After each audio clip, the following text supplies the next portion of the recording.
step away Okay. shortly. But The first few minutes are just going to be catch up stuff, so it's not going to be anything. I don't like ketchup. I don't either, to be I love fair, but ketchup. sometimes you have to I do put it. that sheet on everything.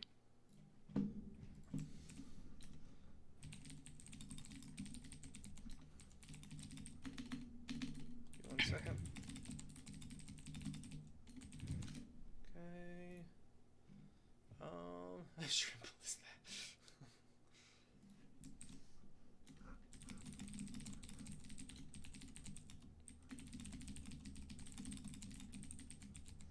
All right. So let me check on how C9's doing because I did wind up scheduling this during the C9 game, but it's okay. I Um, know. Why did you do that? well, because I don't like starting later in the afternoon. I like starting earlier so that I can uh, get to bed sooner. So that's just how I do. All right. So you may recall, who here? Raise your hand if you remember what the last adventure was. Raise your hand. You don't have to actually raise your hand because I can't see it if you do, but you know. That's right. That's right. It was about cats. It was about a lot of cats, and Yep. Mr. Darian, still does not like cats. He's still not a fan of No. cats. No, he never will be because he now knows the truth that they've been hiding all this time. Well, it's been a couple of months since that adventure happened. In that time, the party went on a couple of smaller adventures. Nothing too well. They went on a lot of adventures, but most of them were kind of spread out. You know, a troll fight here, a giant fight there. Uh, During the duration of that, kind of the highlights would be Darian had killed a giant, and he acquired the giant's club, which is a large-sized club of conflagration. So basically, it's a great club that's one size category too big. It's made from a dragon's thigh bone, and it's studded with dragon teeth, or at least what he assumes to be dragon teeth, in which no one's going to verify one way or the other because they like it more thinking that it is a dragon bone Mm. teeth.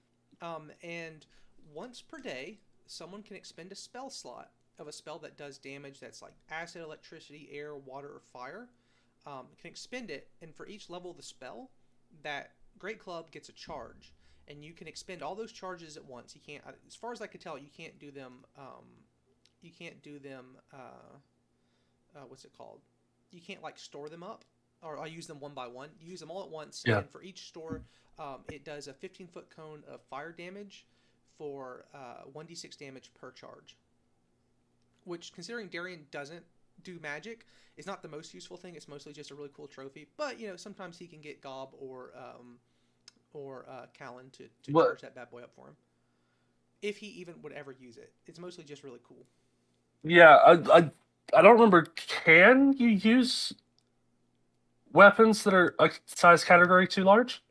Uh, I was looking the rules up for it, but then I got sidetracked. I think that you can. Because I know giant instincts barbarians can, Mhm. but I don't know if everyone can. Take let me make sure. Let me see if this is current or not. Oh, this is not current. He used to be able to. For the purpose of this, Darian can. It's not as good as his axe. He would rarely actually Yeah. use it. But you know he could, and we'll just say he just takes a penalty for the time being. All Just right. see if I'll this just note overlays. it down. What Uh, was it called? it's Oh, if you want to put it in chat at some point, yeah. I'll do that. I'll grab it from there. He can have named it as he wanted. Club. I don't know how to spell this. Club of conflagration. Conflagration. That we're going with that. That'll work. Conflagration. That's the spelling we're going with. Um, for Gobberfink, because Mr. Gobber, I didn't realize that the mount was a class feature you were doing as opposed to just something you wanted for fluff. I have not finished preparing what I was going to give him. I have a couple ideas, they're just not ready yet. But Gob has acquired a trusty steed. It is a Saint Bernard that he got while y'all were helping a little lakeside village. The Saint Bernard was a rescue dog, a rescue riding dog. Would rescue people in the water. It's a very good swimmer. And its owner passed away and left the dog to Gob. And its name is Ignatius. Unless you wanted to change his name. Ignatius. Yeah. Ignatius the Saint Bernard. He's a really big Saint Bernard. And Saint Bernards are really big. Outside of that, where was Callan's? Oh, Callan picked up when Callan leveled up. He picked up the ability to bond with an animal, and he used that ability to acquire himself a trained weasel that is now the party's spy and mascot. So he's got a little weasel. Okay, nice. And the weasel is used primarily for secret message passing. He gives a little message, ties it on his little back, and it goes scurrying away and brings the message to other people. But also for sniffing things out and just general weaselness. It's a little weasel. It's adorable. And for Erna, what Erna acquired is a giant bounty on her head. There was an incident when you are helping some nobles where she sort of accidentally. What's the weasel's name? He wanted to name it Ignatius, but he unfortunately got beaten. It's a different spelling of Ignatius, I-U-S instead of the other spelling, which is a genus of ancient weasel. But unfortunately, God beat him to the punch, so he hasn't decided yet. They probably just call it Iggy. Okay. Sorry, I interrupted you. What Erna acquired is a big bounty on her head. They were helping. The party was helping with another incident involving some monsters, because that's what they do, whether they like it or not. That's what people call them up to do now, because they're the monster killers. And she saw some really nice tapestries in this lord's house, and she sort of accidentally seduced the lord by performing to try and get a reason to stick around. He kind of got the wrong idea, and when she said no, he put a bounty on her head. Not for the tapestries that she stole, because he didn't realize that, because he was mad about that. Now, fortunately for her, it's not a legal bounty, so it doesn't have any legal authority. If someone were to snag her, you can't really. It's not legally binding, but most people you run into aren't going to know the law quite as well as the art student thief who studies the law to get out of her tapestry stealing shenanigans. Yep. So that's kind of what you guys have been up to. It's been several months since the last adventure, and the party was looking for something to do. Y'all are getting kind of bored, and also, what else is there to do other than look for monsters to kill? I mean, it's a fantasy setting. What are you going to do?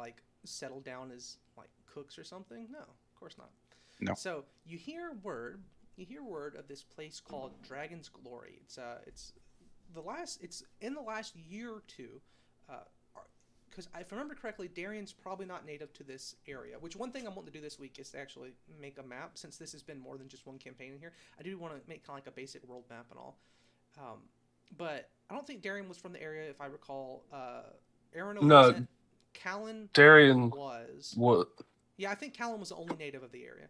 So Callan would have informed you this place, Dragon's Glory, used to just be this, middle of nowhere, crappy little village that no one cared about. In the last 2 years, it's gotten pretty popular, but no one would give him quite a straight answer as to what the attraction is. But it's just that people want to go to Dragon's Glory. This is where the dragons are. That's pretty much all they say. No one, the party doesn't really know because they haven't really cared. But lately, there's been word of trouble in there. Various kinds of trouble. It's not just one thing.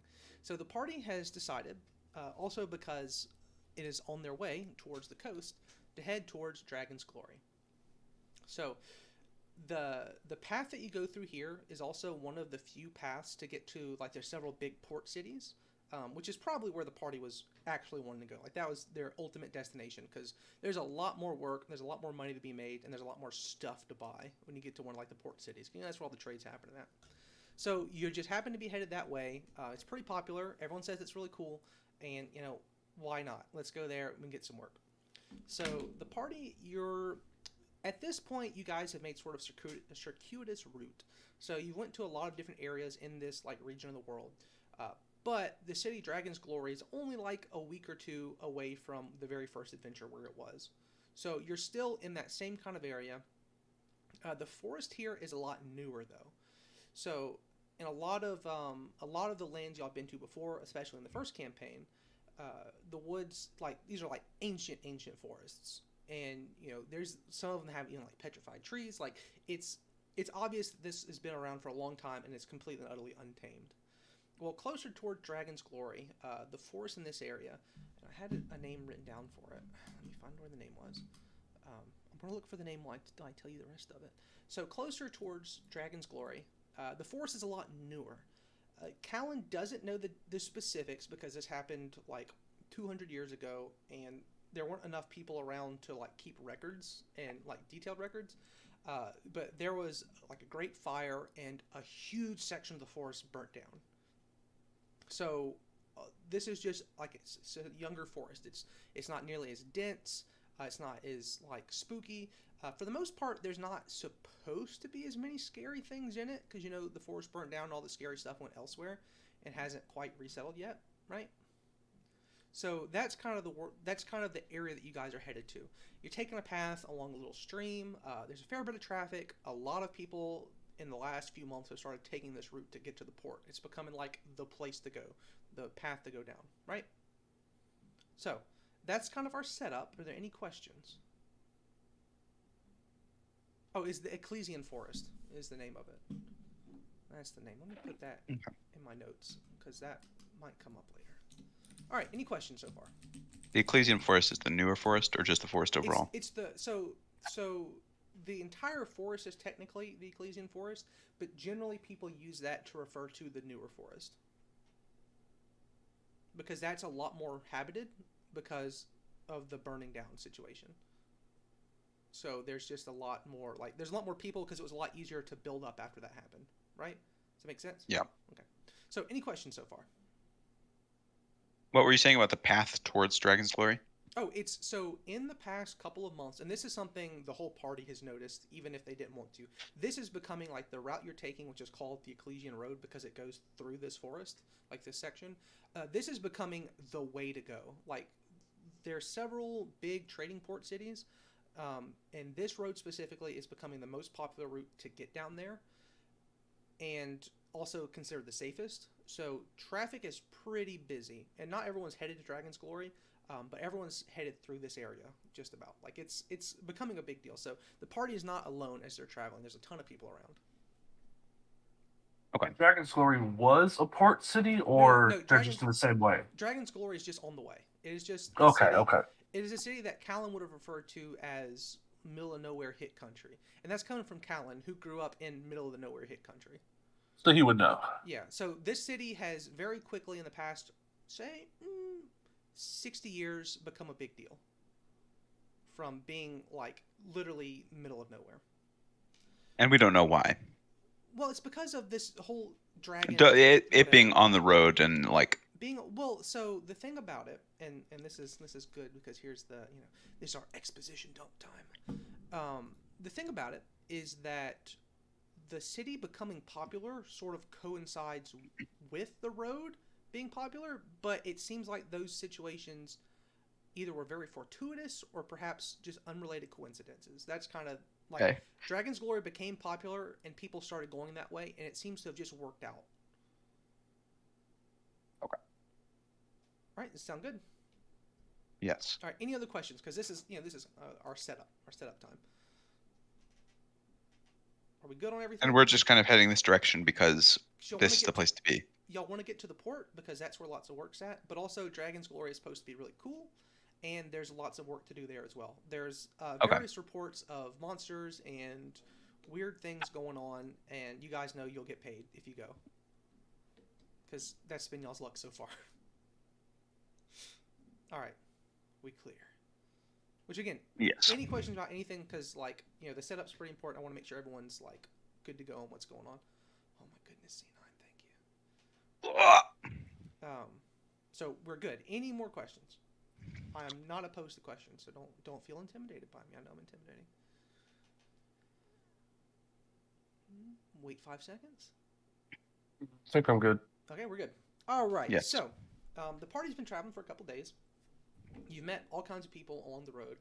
Would y'all have any would y'all be interacting with people? Would y'all be keeping it to yourselves? Would y'all be trying to keep Erina from snagging things? She's not to be fair to her, she's not a kleptomaniac, but she does have her issues. So what would the party? Hold on, my food's here. I'll be right back. Yep, you're good. So what? She's pretty kleptomaniac for a non-kleptomaniac. Only when it comes to tapestries and flags. She does steal. I found a YouTube channel about a guy who's obsessed with flags. Well, he would get along with her really well. If you don't recall, her whole goal is to collect a bunch of them and make this really cool quilt of the flags of the world, basically tell a story with this giant flag quilt. But since people generally won't sell their really cool flags, she has to acquire them any way she can. Yeah. It's for art. It's for art. It's not for her own self-serving needs. It's for art. No, God appreciates her. Now she has, which this is because of the stuff I've selected for her as I leveled up. She has gotten better at pickpocketing. So she has basically for the party kind of served the function of their dubious information and object gatherer during their monster. So hunting she and gets stuff. along with Iggy the Weasel. Yeah, pretty much. Pretty much. Does Iggy the Weasel walk around on two legs and does he have bug eyes? He doesn't have bug eyes. He does sometimes walk around on two legs. Does he make weird, creepy sounds? No, he doesn't. But he walks around on two legs better than Gob does. Which I'm told isn't hard to do. But anyway, what would Gob would be. What would Gob be up to? He would be a friendly guy. Be a friendly guy. Okay, meeting people, chatting. Yep. So, which I'll wait. He'd be fighting people. Be fighting people. Oh, if they wanted to fight. Getting his practice in. His practice fights. That's his worship, man. That's his prayer. Refresh me, because it's been a while. Refresh me. It's a god of war, right? Gorum. Gorum. The god of fighting. Okay. Oh, here's a question I meant to ask you before the session started, and so we have a minute now. Gob's religion knowledge, is there any? Does he have any religion knowledge? Yeah, he does. And because you may or may not need some religion checks later, what is his area of religious knowledge? Like, what is his area? What does he know about and not? What is it that he would know? What kinds of things? Like just general knowledge, yes. Deities, local things, big, bad, good, evil. Like what's? So I'm taking it just based off of the rules. Let me clarify so that you'll know exactly what you're getting into. There will likely be some religion checks, and I just want to know what to base what Gob knows off of those checks. So like, if it's maybe something about which this is just theoretical.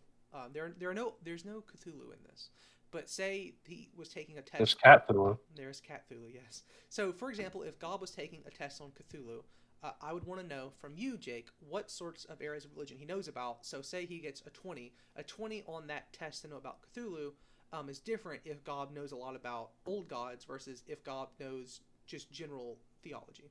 See what I'm saying? Yeah, it's just general theology. Okay, so he would know a little bit. I'm just taking it to be the basis. Like, he has training as a cleric. He is trained in religion. Okay. And so he knows a little bit about everything, but he's not like super in depth about stuff most of the time. Correct. Okay, that's what I need to know. All right, we're good. So as the party is nearing the town of Dragon's Glory,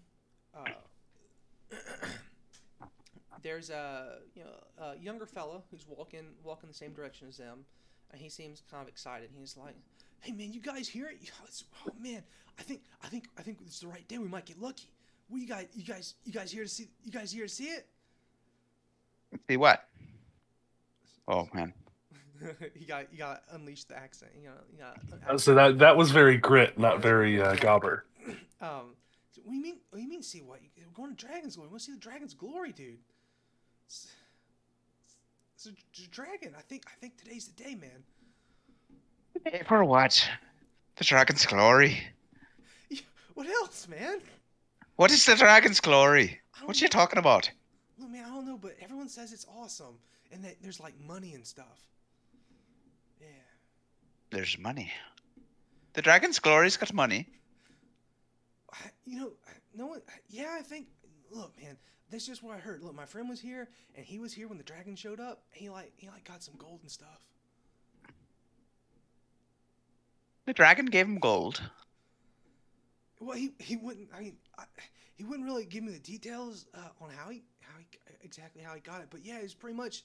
Dragon showed up. He got some gold. Who's the generous dragon?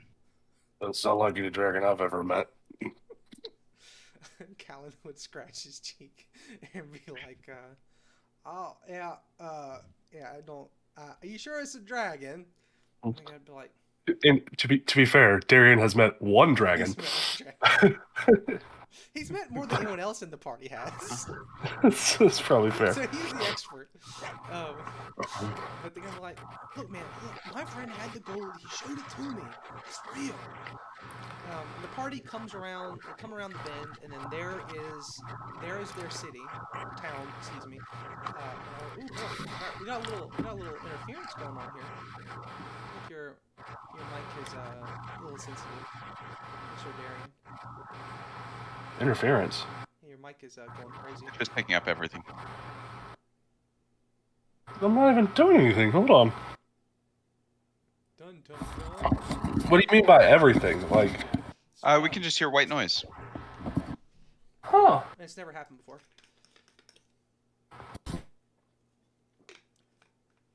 All right, try speaking. Oh, he's probably unplugged. We'll give him a minute. How is it now? Oh, there's a little bit of white noise still. Huh? That's really weird. Okay, let me go into my gate settings. It's never done that before. Yeah, all of a sudden. I do have a air purifier running, but I've had that running for weeks now. Yeah, it was literally just. Hold on. Say something again. Okay. You're good now. Okay. That's weird. Yeah, that's weird. Anyway, Quite weird. Anyway, they come around the bend, and then there's Dragon's Glory in all of its glory. It's a fairly large town, surprisingly, but it's not a dense town. This obviously started as a sort of ramshackle, like frontier settlement kind of thing that people just kept adding on to. And as So it's like what? Sandpoint. Yeah, pretty much. But not nearly as nice. So the city. Where's the mirror? There's supposed to be a mirror. I thought you said the mirror. I was like, well, there will be a mirror. No, there's no mirror. You'll find out why. So it's kind of a ramshackle kind of place. It's not shoddy. It's just obviously hastily built. You know, the town came together really quickly. There's a bunch of new buildings being added on. There's new construction happening. This is obviously a big tourist place, and it can't hold quite as many people as it needs to hold. Do we have any idea how, and you may have touched on this and I missed it, how new this town is? So the town itself has been around since the fire that happened was around 200 years ago. The town was founded around 150 years ago, roughly. And the town didn't become really popular until the last 50, 60 years, and it didn't become a big deal until the past 20 years or so. Okay, so it's just experiencing a boom, and they're having trouble keeping up with it. Yeah, like this. Woman. In city building terms, this happened overnight for them, basically. Mm-hmm.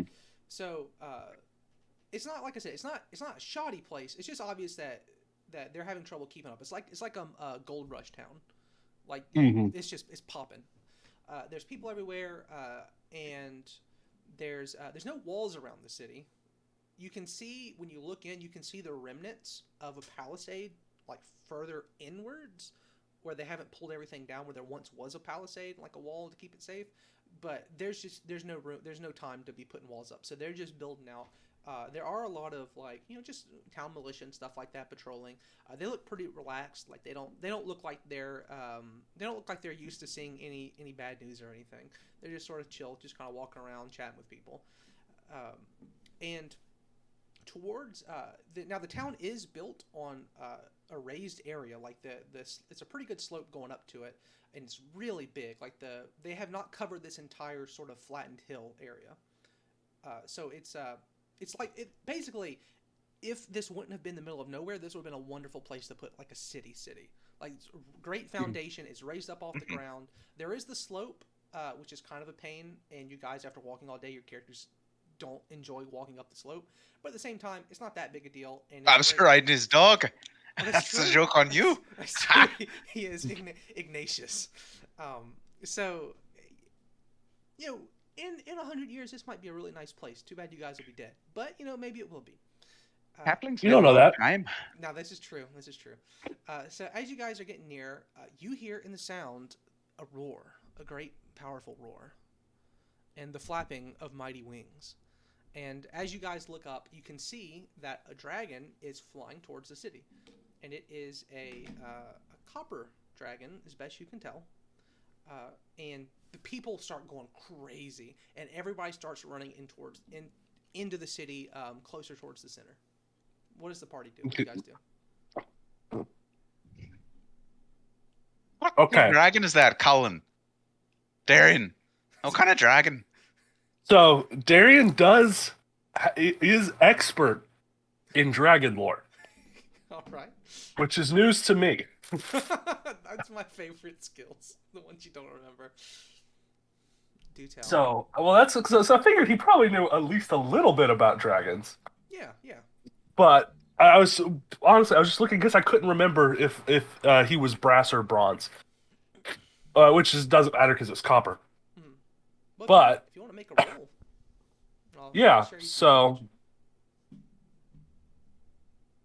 knowledge. dragon lore has a +10, which is funny because his proficiency is +11. Okay, so that's a 22. All right, let me kick Jake out real quick. All right, so with that roll, he is able to determine it's definitely a copper dragon. It's an adult copper dragon, so it's fairly old. It's not ancient, obviously, but it's at least somewhere between 150, 300 years old, maybe a little older than that, maybe a little younger, but it's kind of in the area. It's certainly an adult. It looks pretty healthy because Darian's got good eyesight. It looks like a pretty healthy dragon. And Darian is aware of the fact that copper dragons are just kind of pranksters and trolls. And that they're troublemakers. Well, not troublemakers, like they're not going to hurt people, but they're going to do stuff for kicks. And they're good natured. Right. They're good natured, but they're copper dragons. I have because I feel like brass dragons, if I recall, are more like they're almost like academics. Yeah, I think brass dragons and blue dragons. They're talkers. Are like the two opposite ones on that, because I think the blue ones are like the evil academic ones. That sounds about right. Blue are chromatic, so they would be evil. Yeah. But right, so the brass dragons, I have a feeling that during the limited amount of training or limited amount of time that Darian actually stayed with Doom, who, the fact that a brass dragon, which loves to talk, couldn't stand Darian being there anymore, says a lot. Yeah, it does. But they're also this is the funniest thing. I don't remember if I knew this when I did this, but brass dragons are the weakest of the metallic dragons, and that's the one that beat Darian. And he assumes that his dragon master is like the strongest dragon ever. But I'm also gonna say that his dragon master probably came across or imparted an extreme disdain for copper dragons. Yeah, copper. In that they were full, like like that sort of like no use for them, and so they're that guy of the dragons. Right, and so Darian would be to put it in a word. Darian would be making the Excalibur face. Okay, you can get that one. I'm putting Jake back here. You can tell him. All right. All right. I've informed Mr. Darian of what he knows from what he's seen. Yeah. So Darian he doesn't say anything upon seeing the dragon, but he is as I was telling Chris, if they looked, he would be making the Excalibur face from Soul Eater. Yeah, Darian's not digging it. He's not happy about the dragon that he sees. Is the reaction that Cobb would have. Aaron would be like, dragon. Aaron would go, oh wow, it's a real dragon. Maybe it is glorious or something. And is that a good dragon or a bad dragon? Depends on who you ask. I don't like the sound of that. You can hear people shouting, the dragon! The dragon! And people are just running. Apparently something's going to go down the city center. That's what it seems like to them. And Callan would say, you don't think he's going to get them all there and eat them all or nothing, do you? I couldn't have a big town if he was just eating them, right? I would imagine not. Well, so that there's one of them metallic dragons. They don't tend to eat people. Oh, Oh, okay. it's a metal dragon. What is it? They like catch them on fire or something? I mean, look. I mean, it seems like it must be the cool place to be, but I don't. I mean, are we safe to go to see the dragon? If we nothing else, we can kill it. The kid that they were talking to runs by and says, "Oh, you big babies! We're gonna go see the dragon!" He just takes off running. So See, nothing to be afraid of. So would they go to see the events? Darian could be pulled along, but God would be want to go. Okay. God would be want to go. And they couldn't see this when they were coming to the way that they came up on the city. But as they move in further, they find that there's like a large channel cut into part of the hillside that like goes from not quite the center but sort of in the center off and runs down. And there's all kind of like decorations. The town is you ever seen like images of Roswell? How Roswell's just aliens. Everything is just alien decorations. Yep. Yeah. That's what this town is like, except for dragons, and also being fantasy medieval dragon cutouts. So they're not very good. But to the party, they look great. This is Dragonville. Like this is the tourist hotspot. This is what everyone's here for. There's vendors outside already, serving all kinds of snacks and drinks and food. All of which are named after various dragon puns, I'm assuming. Yeah, Of course. they are, of course. There's all kind of like dragon treats. There's prizes. Dragon treats. People are trying to get other people in, and it smells kind of funky. The whole place smells kind of funky. Like not just the bo of a bunch of people. Like it smells kind of foul. Not terrible, like not run out of the city, but just kind of like, you know what I mean? Not great. Mhm. So Smells like my kind of place. as they get nearer, their view is kind of obscured a little bit because there's a line of like these weird scarecrows blocking off the area where all the people are gathering, and they look like they're not old scarecrows. They're not very well worn. They're not like sagging or anything. Like they look like they're fairly new. It's just a bunch of like scarecrows, and it's kind of weird. But at the same time, the whole place is weird. So what are you gonna do about it? Yeah. And as the party gets near, they can see the dragon has landed. They can feel the ground shake, and has landed in the large rut in the ground. And it has brought his wings in, and it suddenly smells really, really bad. It smells really bad. What's everyone doing at the moment as they get near to the great spectacle? So it's becoming apparent that it's the dragon that smells bad. Or the smell is coming from the dragon, yes. Mm. What's so weird smelling dragon? Does that how dragons smell, Darian? Not normally. Oh, I wonder why it smells so weird. Probably because it's a copper dragon. What's that supposed to mean? Copper smells good. Yeah, but I don't know. I think what he means is maybe the kind of dragon, as to the behaviors upon which it might have, is what Callan said. So you want to call Callan's kind of a hick, but he tries to talk smart. But as they're nearing, they pass by this inn that looked like it was really busy moments before, because there's a ton of drinks, because there's inside and outside. There's a bunch of tables. There's drinks all over the place that people have just dropped and left on their way to go see this. And there's this stocky lady there, like middle-aged, and she has a very frontiersy kind of look. The classic like large what are they called? Large apron. She's got broad shoulders. Like this is outdoorsy kind of lady. And she calls the party. Oh, fellas, when you get done, feel free to come by. The canteen is always open.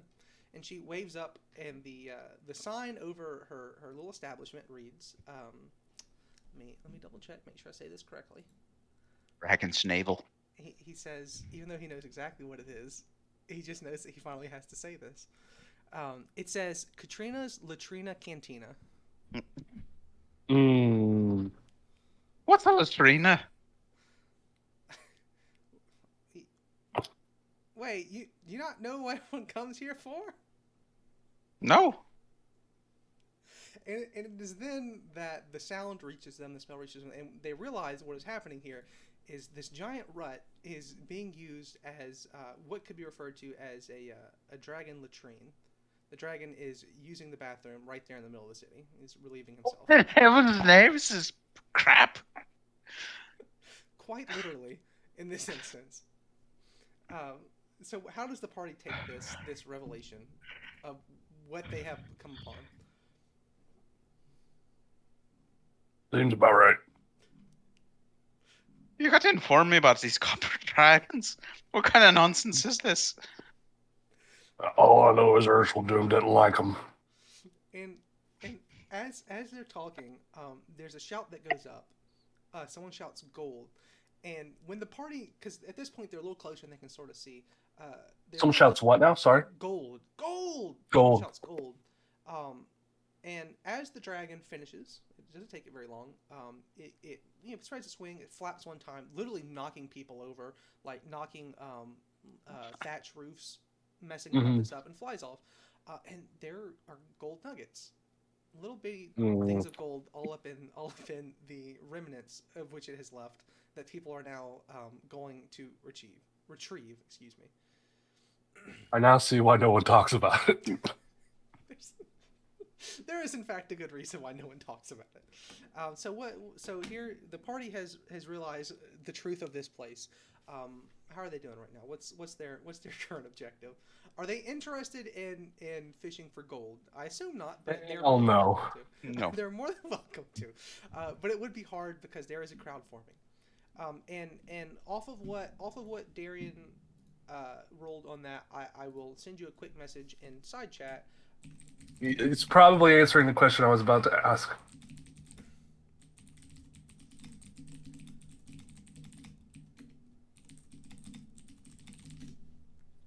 Darian is quite sure that is in fact what happened. Yeah.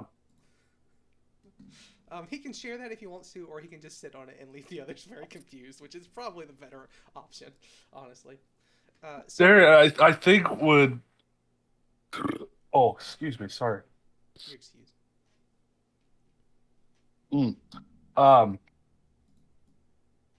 Would probably just like shake his head and walk away.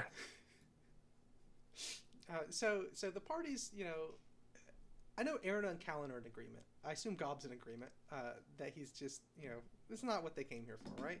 Or is it what Gob came for? Nope. There is a mosh pit going on. He could get in a nice brawl down there, but there's a chance that someone who tackles him is filthy. So. And then you said Erna has like a bounty on her head. Yeah.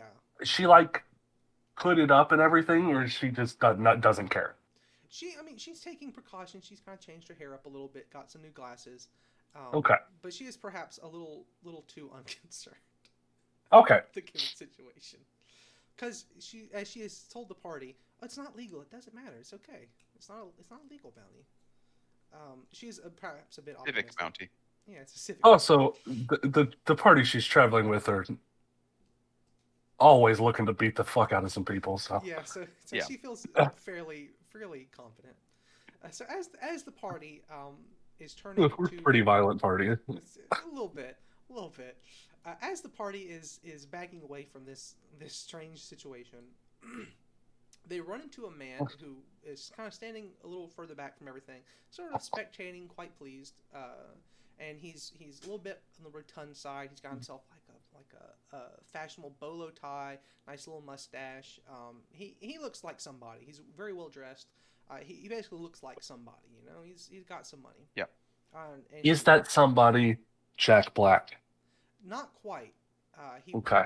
Now, in his younger days, perhaps. Unfortunately, he is getting up in age. He can't jam quite as hard as he used to. Jack Black is getting up in age, man. I was gonna say, have you seen Jack Black? And he still jams just as hard as he used to. I don't know what you're talking about. Well, some people age better than others. He sees the party and he says, hello, fellas, hello. I see you aren't wanting to take part in the festivities down there. Not the type for that, I see. It's dragon shit. Well, yes. There's a reason I myself do not partake. in that activity, but at the same time, it does bring a lot of money into my city, so I can't complain too much. You pay the dragon for this. Oh, heavens, no, I couldn't afford that. Then why does it do it? It's a copper. What? You keep saying that's a copper. Now the coppers are after Erna. Aaron, and Aaron's mental dialogue is that racist of him? I'm not up to date anymore on these things. So the guy who's speaking to him, he puts out his hand and he says, "Well, seeing as you fellas have not, gotten sold in the search for gold, I assume that you are more discerning in your jobs. So I'm the mayor of this town, and I'm always on the lookout for people who can shake my hand without leaving a mess." He offers his hand to shake, and he says, What race is he? He's a human. Gob would ride his St. Bernard up, which put him at perfect handshake level to humans, and shake his hand. He introduced himself as, I am, as I said, I'm the mayor, Mayor Mo. You can just call me that, but Mayor Mo Monet. Nice to meet you. Did you really name the mayor Mo Money? Look, he named himself. So good. So right. he shakes Gob's hand, and he says, "Now you are a heavily armed group. Can I fancy you in The Weasley Warriors." Oh. I don't know if we agreed to that, but Well, that was more mumbled. That was more with a mumbled. better name. Aaron just kind of cringes. He's what kind of? Because the weasel is their mascot, right? The weasel is their mascot. Yeah. He is currently riding on Gob's head. He said, "Well, what kind of work do you gentlemen and gentle Elfie do?" Aaron just kind of squints at him. That's definitely racist. Well, it's the middle of nowhere. We cut him a little slack. So what kind of work do you guys do? Tell Mr. Mayor. We fight monsters, kill them, and get money. Oh, that is just quite the convenience, sir. See, we have a need of people who can kill us some monsters, and all. No, he doesn't quite look like that. I gotta watch that movie. People who can kill monsters and also do it for gold, because I have gold and monsters, and I would be very happy to do away with a little bit of both of them. All has been washed. I second that one. I don't. He kind of pulls them in closer. Between you and me, I don't take part in that ceremony down there, and I don't really trust too many people who do. It's a stretch to call it a ceremony. Well, I mean, do you want to offend the giant crowd down there killing each other for the dragon poop coins? Not quite. So wait, is it coins or is it nuggets? It's like it's just a bunch of little gold flakes and things, all kind of random. Okay. The dragon there coins in there? There are a couple coins. The dragon has clearly eaten some of his hoard before doing this, which you can decide what that means on your own. But is the party receptive to doing some work in the town? That's what Always. they're here for. Good. He said, "Well, how about have a little chat? I'll bring you up to my office." And so he takes y'all up. He's got a nice little office, very, very, very, very, very, very, very far away. In fact, this is a newer building, and you can guess that he recently had it built very far away from the latrine. Dragon latrine. And he has some enchanted stuff. He has spent a lot of money on this place, some enchanted stuff, so it actually smells quite nice and fresh inside. So he brings the party in. He's got a nice desk office, and he gets them all seated. But unfortunately, it's way too tight for everyone, especially since Gob decided to bring his dog inside. So it's a bit. Yeah, Gob just rides everywhere now. So it's a cramped state. He's gonna atrophy his legs. Yep. Until eventually he becomes like a centaur, but he's a halfling with the bottom of Saint Bernard. Let me pull up my list here. Ow. Oh, that's the wrong Water's empty. That's sad. Where is my list of things at? Where? All right, so he begins and I'm gonna relay this to you not completely in character because there's several things to get through, and I don't want to take 10 million years on it. But if you have a question, feel free to ask in or out of character to this. So the first thing he tells the party about, he said there's a couple things going on that he'd help with. So the first, and to him the most pressing, is there have been issues with this cult in town. They sprung up in the last 2 months or so, 2 or 3 months. It's primarily younger men. There's a couple older men. There's a couple women, but it's primarily younger men, about in between 18 and 25 or so age range. A lot of them are people who are just traveling through, adventurers, mercenaries, and stuff, who wind up staying and have become obsessed with what they refer to as the quote fuzzy lady. And Darian is immediately uncomfortable, and obviously uncomfortable. Aaron is kind of in the background as well. Because what in the fuzzy lady? The fuzzy, didn't it have something to do with Cthulhu? It did not, but a fuzzy lady is certainly not a good sign for them. Most likely, the fuzzy lady is actually from Heroes. Heroes. That I was like, I know I remember the fuzzy lady. Wait a second. I have repurposed that campaign into here. It's very different, but the overall story is the same. But yeah, no. Darian hearing about cults and fuzzy people is very, very, very much uncomfortable. He says, so far they've been relatively non-violent. The big thing that they do is relatively non-violent. well, relative to the impression I have of your party here. What's that supposed to mean? Violent tendencies. Thank you. Callan would gill a chuckle. Our reputation precedes us. He would say though that the party is relatively famous. Like you're not going to get free rounds of drinks, but when people are needing someone to kill a monster and they see a big dude with a big axe, an elf with glasses on, a halfling, especially one on a Saint Bernard, and then another halfling with a big spear, they kind of get an idea who they're talking with. But anyway, we don't get free drinks until we threaten them. And they do that a lot, don't y'all? So no, inns provide a service. Darian is not about taking advantage of the working man. So Darren's a good man. Aaron would appreciate that. Aaron is all about the working people from her upper middle class lifestyle. So what he explains is that they're relatively non-violent. There have been some scuffles with the law. There have been a couple tussles here and there, but it seems like they're obsessed with putting an end to the latrine.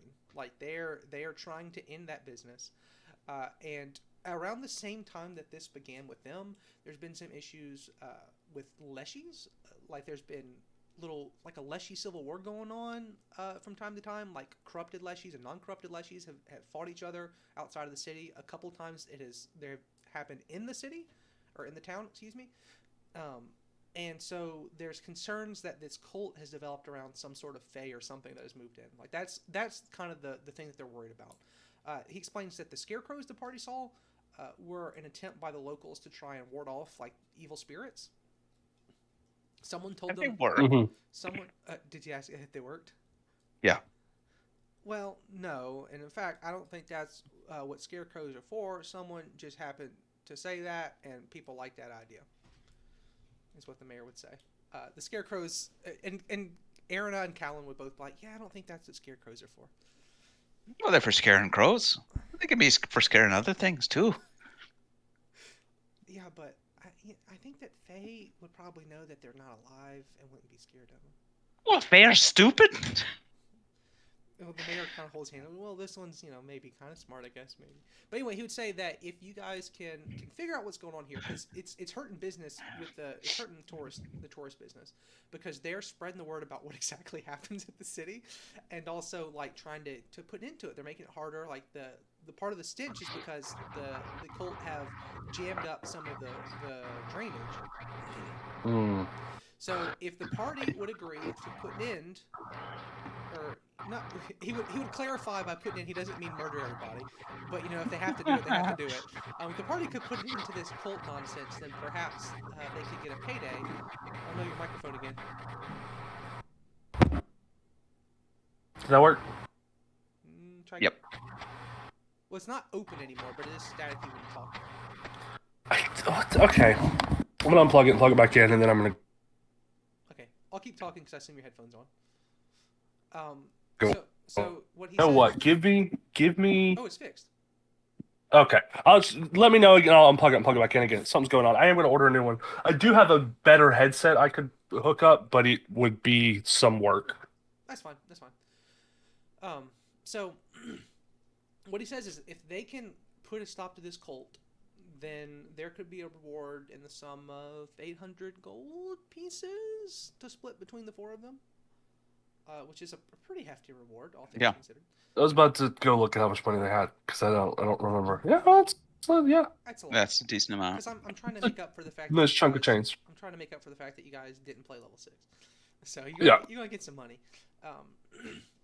He would say so. That's the big thing. Like if someone could help with that, the city would be ever in their debt because if that latrine dries up and the dragon stops coming, the town would probably die. Which it seems like an exaggeration because all the traffic going through there, but they make a lot of money off this tourist business. The next thing he talks about, he says that there's also been an issue with some sort of strange creature. It's been attacking people at night. Again, this started about a month ago, maybe more than that. It's kind of hard to tell because it's such a busy city. It's hard to keep eyes on everybody. But some sort of creature has been targeting people, specifically pretty younger women, like somewhere in like the 16 to 24 kind of range, but also a couple men, like a couple young, good-looking guys, and it's attacking them and supposedly draining their blood. It's kind of hard to tell because there's been a lot of reports that are definitely true and some that seem like they're fake. And Wait, sorry, I may have spaced out there. This is a separate thing. This is a separate monster. This is a separate thing. Okay. The mayor would just Well, how do you know it's a strange creature that's doing this? Well, I mean, what other kind of creature would do it? Well, I guess you got a fair point there. If it was some kind of normal creature. You clarified it. Clarified Gob clarifies in his notes. Clarified like butter, I hope. He clarifies strange, because what else would do it?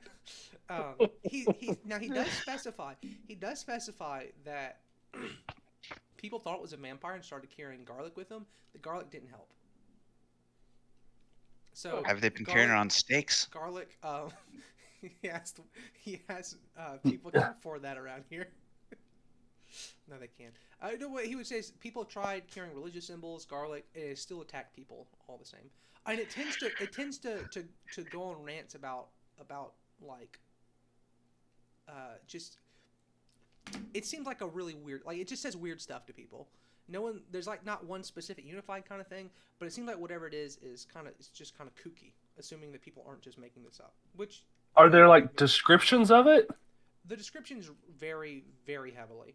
Like one person says it's like an old school vampire. The next person claims it's the chupacabra. Someone else says it was their uncle. The old Super Cooper. Probably was their uncle in that situation. I was about to say, what didn't the party have something with chupacabras?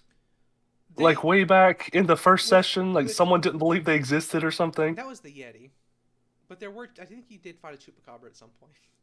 Yeah, it was the abominable snowman. No one believed he existed. He was in the right, museum, it's Bigfoot. And then, right, yeah, Bigfoot. And then at the end, as you guys were getting overwhelmed, it turned out the Bigfoot statue was actually Bigfoot. He came and helped y'all out. Yeah. Because that's the lore in Pathfinder's Bigfoot's like a protector of the realm. It's so cool. Yeah.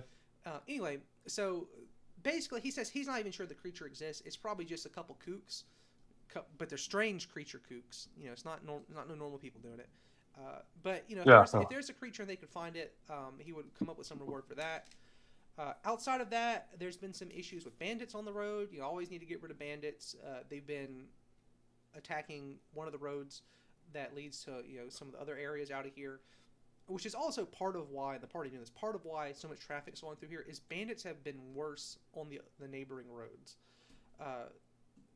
The best you can guess, maybe because of all the traffic, like it's harder for bandits to hit this main road, so they're just getting the stragglers. You're not really sure, but there have been trouble with bandits. There's also been an issue with some trolls that have put up under near a lake further out.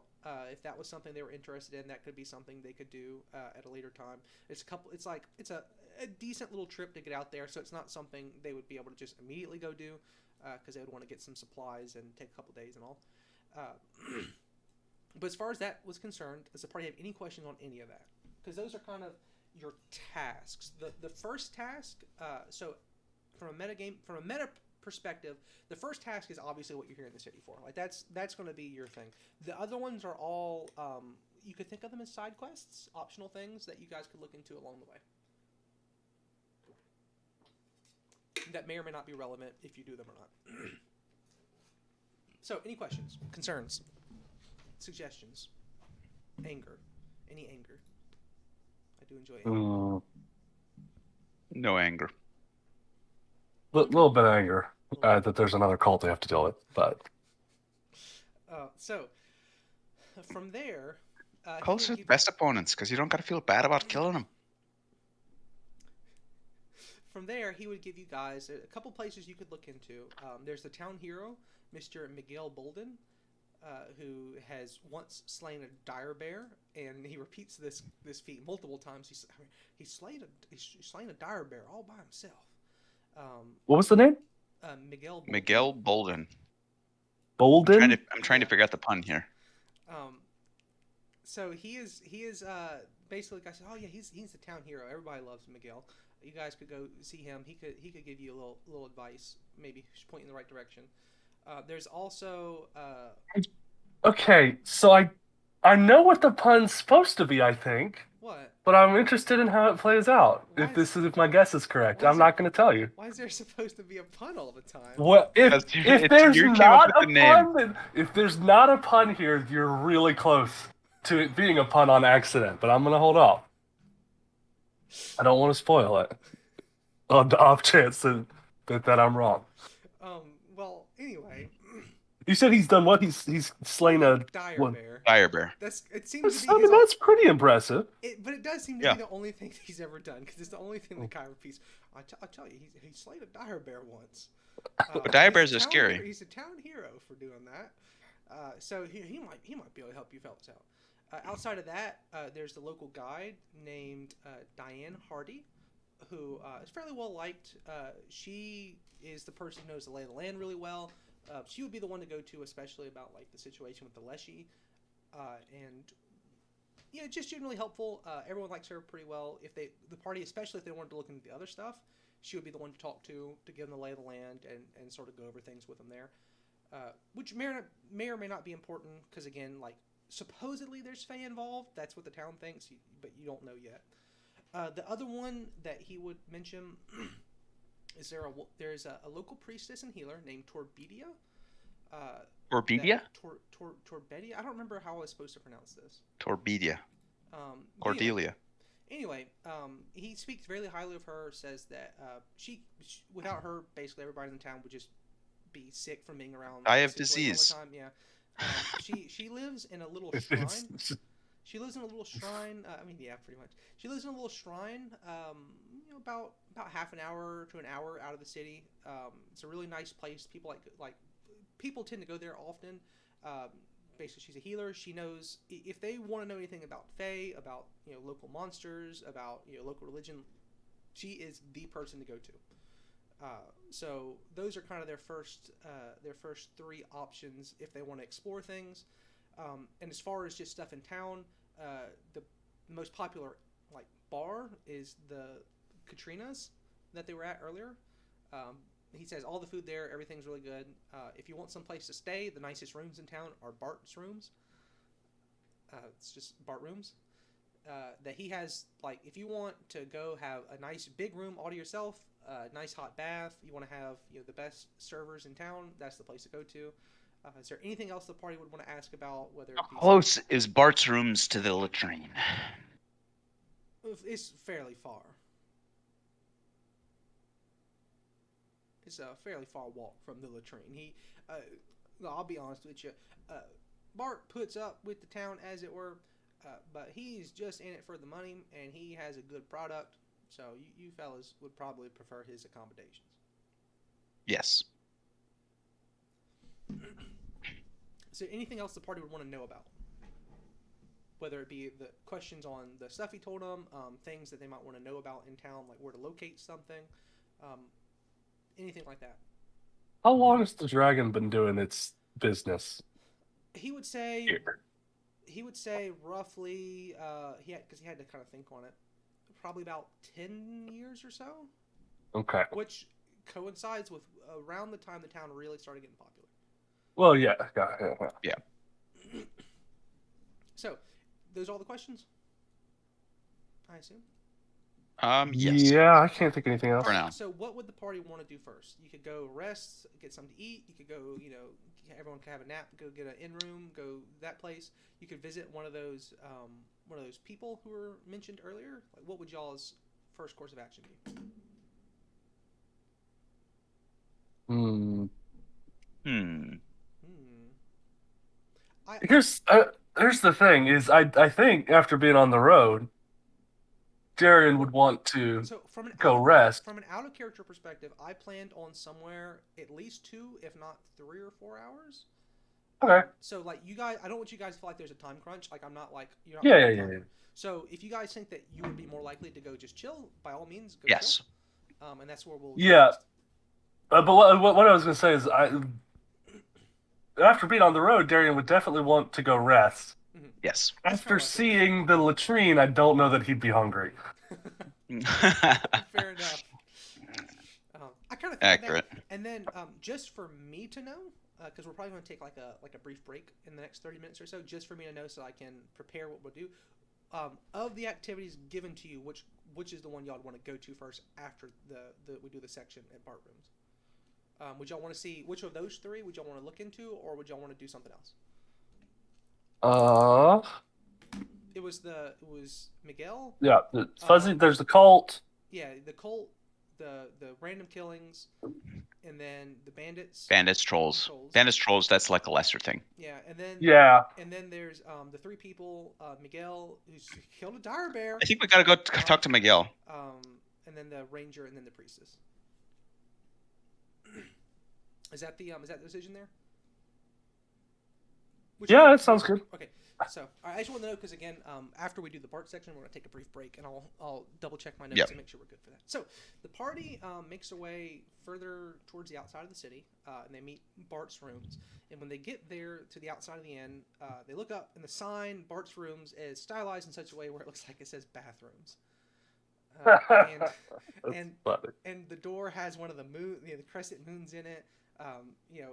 But what is this place? The thing about it though is that's up there, and it just looks so low effort to fit in with everything else because the rest of the place is actually really nice. Like he's got some gargoyles. He knows his audience. He's got like yeah. He's got the dumb punny name. He's got the little outhouse thing, but the rest it's actually probably the nicest building in the entire town. He's got like some nice decorations, like some wooden carved gargoyle kind of stuff. He's got boy, that's not suspicious. It's actually like painted inside the building, like it's really nice. It's got this nice gloomy mood lighting, big stone hearth. Like the guy likes what he likes. Like it's a very nice building. And when they go in, all the servers are like well dressed, they're well taken care of. You guys get the opinion whenever you go get seated by a servant lady that they probably get paid really well because they're all dressed really well and they all seem to be in like pretty good spirits. Like everybody seems to be they seem to be pretty pleased with their current situation there. So it seems like a relatively nice place to come stay the night or grab some food if you're so inclined. But the guy Bart himself is behind like this little desk at the back of the main room, and he sees the party come in. And he's like a big burly dude, he's bald, he's got a big mustache, and he says he's sort of well dressed, but at the same time he's out in the country, so it's not like he's like in something really nice. But he's in small town finery, you know what I mean? Yep. So he sees the party, he says, "How you doing, fellas? What can you want food? Place to stay? What'll it be?" Well, we gotta have a place to stay. All right. And what kind of food you got? kind of, and he grabs a little menu and he points, and he's got various little really low effort punny names like the dragon's bar stool, and it's like a mushroom dish. So like it's just really like he's very clearly he is doing the bare minimum to be, you know, a member of the town theme. So he's got a decent selection of food. Most of it actually seems quite nice. Like it's not just like sandwiches and stew. Like there's actually some nice dishes on there. At least the name of them are nice, like the descriptions and all, like glazed duck and stuff like that.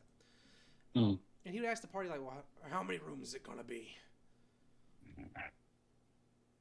How do they like divide? How do the party like dividing up? Erna typically likes her own room. I figured that much. She usually says right off the bat, "I'll have my own room, not with any of them." There was this. Darian was a nomad, so the fact that there are rooms is already way more than he was ever used to. So he doesn't care. They probably get 2 rooms.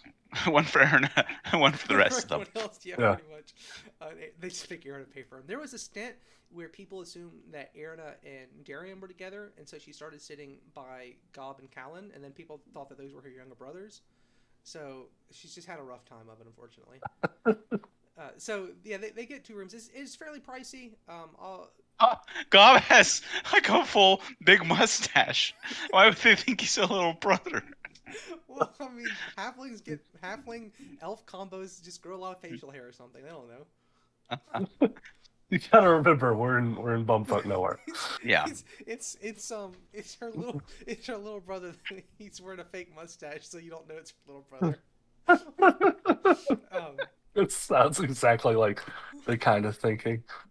So we're not going to worry about again, since we skipped a level, you're not going to worry about like being keeping on the prices, but it was basically just for fluff's sake. It was kind of a pricey room, but at the same time, this seems like a really nice place. So you get what you pay for. You do get what you pay for. So they get in the room. Erna gets her own, and initially she kind of when she had to pay, but then when she gets in her room, they hear her go, "Oh wow, this is nice."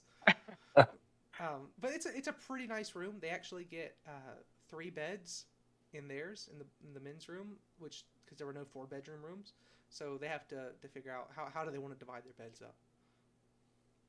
Wait, aren't there only 3 of them? Yeah. I mean, there's only 2 beds. Excuse me. I was just confused. I'm like, that sounds perfect. What are you talking about? Who wants to sleep on the ground, or who wants to share a bed? The halflings should share a bed. It's only right. They're halflings. They're basically siblings, right? Are they both halflings? Yeah, I think so. Callan? Yeah. Callan to halfling. I don't know why I thought one of them was a gnome. Is Gob a gnome? No, Gob is definitely not a gnome. No, Definitely not. I think there was a gag in the previous campaign where people referred to them as gnomes. I think that was a thing that might have happened. Because Callan's a druid, right? Yeah, he's a halfling. Maybe that's... Yeah, maybe that's what's breaking my brain. So anyway, Ignatius gets a bed. Ignatius does get a bed. The halflings share a bed, the dog gets a bed, and Darian sleeps on the floor. I think that's how it goes. That seems accurate to me. So Darian's probably more comfortable on the floor. Yeah. Anyway. So the party gets in there. They get situated. And Gob would order an order of the dragon's bar stool. Mushrooms. And it is like a really thick mushroom like glaze kind of thing going on. Like it's really different than anything he's had before, but it's very nice. It's very nice. Do they have curry? They don't have the curry you're looking for. Well, no, but do they have any curry? They do have curry, yeah. So Darian would probably order that and just eat it disappointed the whole time. It's just not the same, I know. It's just, it'll never be the same. So they get their stuff. Like I said, all the serving lads and lasses are all like very nice, very well kept. They're all fairly good looking. Like this guy obviously can hire whoever he gets his pick of the litter who wants to hire because they get the feeling everyone wants to work there. Pay is good. Yeah. Place is nice. You're away from the poo. What's not to like? So they have a pretty good experience. Away from the poo. Okay. It's a real selling point. Did you just because it probably won't come up? I just want you to know the town does in fact have a poopsmith. That's the title. That's the title of the people whose job it is to do away with the poop overnight and to get it all down the drain. How often does the dragon come? No, it poops. I was gonna make that joke, but I didn't. How often does the dragon come to poop? I thought we were above that kind of nonsense here. Well, sometimes we aren't. It's not all the time. It's like every 2 or 3 months. Okay, so they just arrived at a fortunate time. Yeah, they just got really, really lucky. Is that the word? I mean, if they wanted some free gold, it would have been. Is it really free? Oh, and no, it is not. You give away your dignity for it.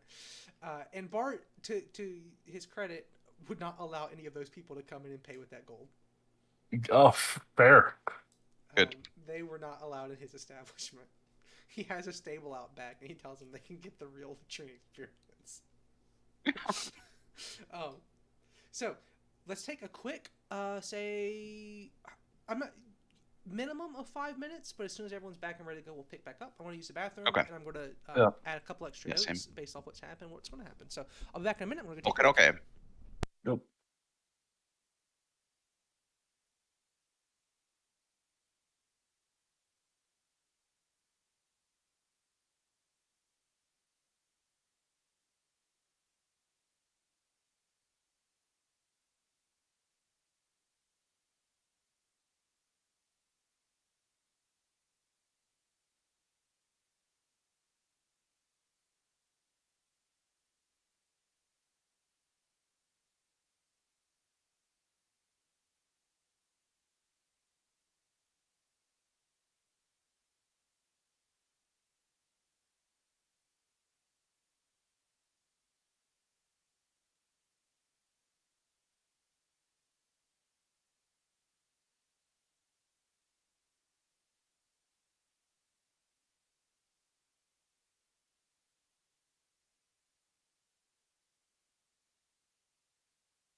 All right, I'm back. I'm just working on my couple extra notes here.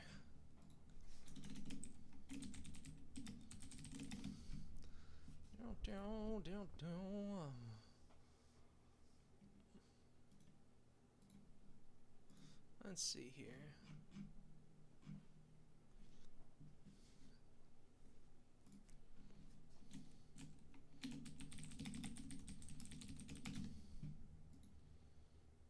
Okay.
see.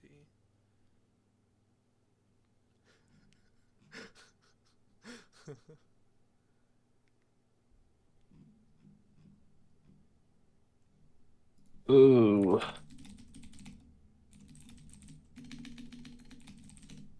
I'm back. I'm just finishing up my notes. Let's see. Uh-huh. I need to check. Something was supposed to be delivered today, if I recall correctly. No. It got pushed back to the 22nd, which is Tuesday? That stinks. Tuesday.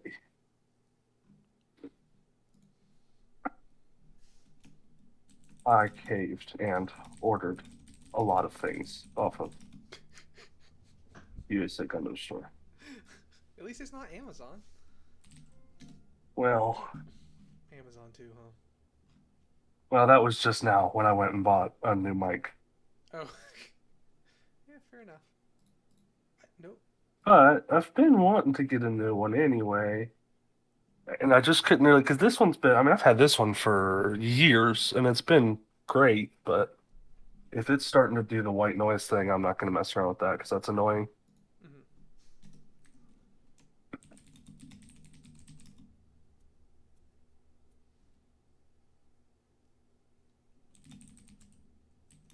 I don't know why I ordered one of these.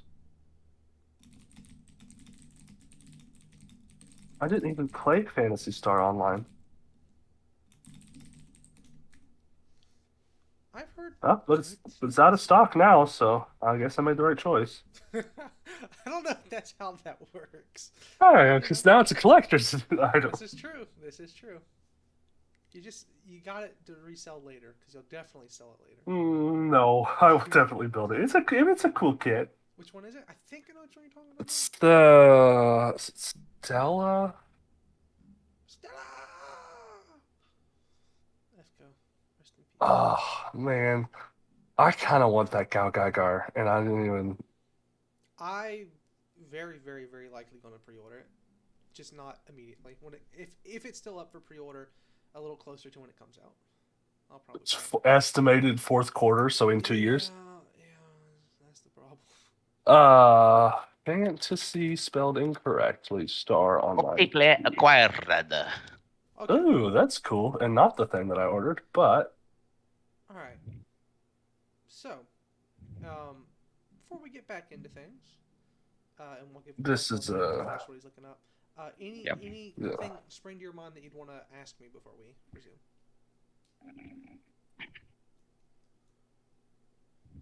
Is anything to clarify or anything? I assume not, but who knows what came to you while you were going to get a popsicle? Who knows? How long had the cult been going on? The cult has been like the past couple months. Oh, a couple months. How about the strange creature attacks? Strange creature attacks, similar timeline, but more recently. The strange creature attacks are more like the last month or so. As the dude said, that's quite nice. It's very cute. Any possible link? Not that anyone knows. There's never been a moment where it was clearly related. Like there's never been the cult's never claimed it or said they had anything to do with it. It's possible there's a link. It's it could be. It also could be a coincidence. It could just be like maybe the cult's doing some bad stuff and accidentally woke something up that they didn't intend to, and it's just something else running around. It could be related, basically. Because I may have misrepresented this in my notes. Was the Leshy Civil War thing assumed to be involved with the cult, or is that a separate thing? So the assumption has been that the cult is based around some Fae, because before the forest burned, there were a bunch of Fae that lived in here. Like this was like the prototypical fantasy forest once upon a time, like the mystery. Yeah. Forest. Why did it burn down? I may have missed that bit. That was before people lived here in numbers enough to know. There's no, it did. Yeah, no one really knows. It burned down. The vast majority of it did, and that's why people moved in, because it cleared the land up so much. So they don't really know why it burnt down. All they know is that if not for that, people probably wouldn't be living in this area right now. And then as for why they think it's related, purely because they can't think of what else the cult would be there for outside of Fae stuff, unless you're Fae. Yeah. So seems like it could be related. Yeah. There's been a lot of stuff in the past couple of months. The bandit stuff has gotten worse in the past couple of months. Even the trolls have become more of an issue in the last couple of months. Like it seems like they have had Something happened. It seems like they've had a bad spell. Maybe they maybe there was a mirror and someone broke it, but the whole town broke it. Everyone in the entire town broke it at the same time, and it's just You can always count on the mirrors being responsible. It could have been when they were widening the latrine. It could have been the giant scaffold might have qualified as a ladder over the city. And everybody's walking underneath the ladder. Just walking under it every day, and they just brought this upon themselves. It just seems like it does seem weird for it to be coincidence, but at the same time, it's hard to like justify it being it could not just, being a coincidence. It could just be bad. It could be that once one bad thing starts happening, just more room for other bad things to come in. Like once the bandits are worse, then some scary stuff decides to move in. When the scary stuff moves in, another scary thing says, "Well, I guess this is my time too." So they don't really know. Suffice to say, they're having a string of bad luck here. Well, the next day, the party wakes up. Bart greets them in his typical gruff self, and he's like, "Oh, you fellas headed to meet Miguel, was it?" That's right. Oh, yeah, he killed a dire bear, they say. Oh, I'm sure he did. I was talking as an Irish halfling, talking about a guy who killed a dire bear, Mom. Whatever Miguel says, I'm sure it's true. He's got himself a place. He likes to stay at the bar further down the other side of the city. And he'd kind of pointed where it was. The latrine? No, it's a different one. They don't let him in the latrine. Why's that? You hadn't met him yet, have you? No. Yeah, well, I envy you. Well, you can go talk with him. He might know something. I mean, people tell him stuff, for better or worse. So, anyone have any objections? Nope. No. Okay. While the party heads out, Erina would say she wants to kind of go see the place, and she would grab herself a big hat to put on and cover her head up with, since she was going to be kind of solo. She's trying to look incognito. So she'd say, does it instead do the exact opposite and draw attention to her? It does, but also, in her words, it's just not my style. I wouldn't wear this. Erina is very smart. She's a little sheltered, unfortunately for her. But that's kind of her MO. When they arrive at new places, as you guys may recall, she likes to kind of go out on her own and look for flags to steal. Yeah. So Callan agrees to go with the party because he's kind of on the same wavelength as Darian. He was a hermit druid. Like, he doesn't do cities very well, so he doesn't know what else to do other than to follow the party around. Like, what is he going to do? Like, go hunker down on top of a stable and watch some horses? No. Well, I mean, he has done that before, though. But the party, they head down. You do have to cross by the latrine. Surprisingly enough, the Poopsmiths did a very good job. The vast majority of this is taken care of. The smell is mostly gone. And it still doesn't smell great. But it's also, like, not too much worse than, like, being by the tannery in the local town. Which is to say it smells really awful. But, it's typical medieval awful. As opposed to uniquely awful. So, they're pretty good at what they do. But there's still some guys out there working. They look wore out. And they look filthy. And it's kind of crusty now. And you just know that they don't get paid well enough for this job. Because all the gold have like picked out already. Yeah, it has. Gray faces and 4 different hairs growing out of their head and some big orange gloves. Yes, they do. Wow, it's so vivid. It's like you're there. It's like you've seen them before. So they arrive at this other bar, and it's nothing too special. It's kind of like a open air kind of affair where there's literally a bar with a cover at the top of it, and then people just kind of sit outside and chill. And they see Mr. Miguel. They notice him. He's a big burly dude. Like, he could give a Darian a run for his money. Like, before Darian got into town, Miguel was probably the burliest dude in town. Unfortunately, he's no longer the burliest dude in town, which is very unfortunate for him. But there's several people around, a couple women, some dudes, people chatting with him, and he kind of eyes the party up as they approach, and he's got he's got some swords on his back. They can't really tell exactly what kind, but he's got like the cool X cross scabbards on his back. He's got some longer hair pulled back. He looks like just a typical tough dude. And so he sort of nods to the party as they approach. So what would the party do?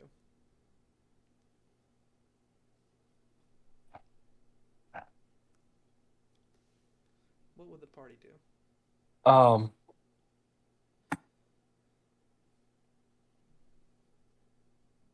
Spacing out. Hold on.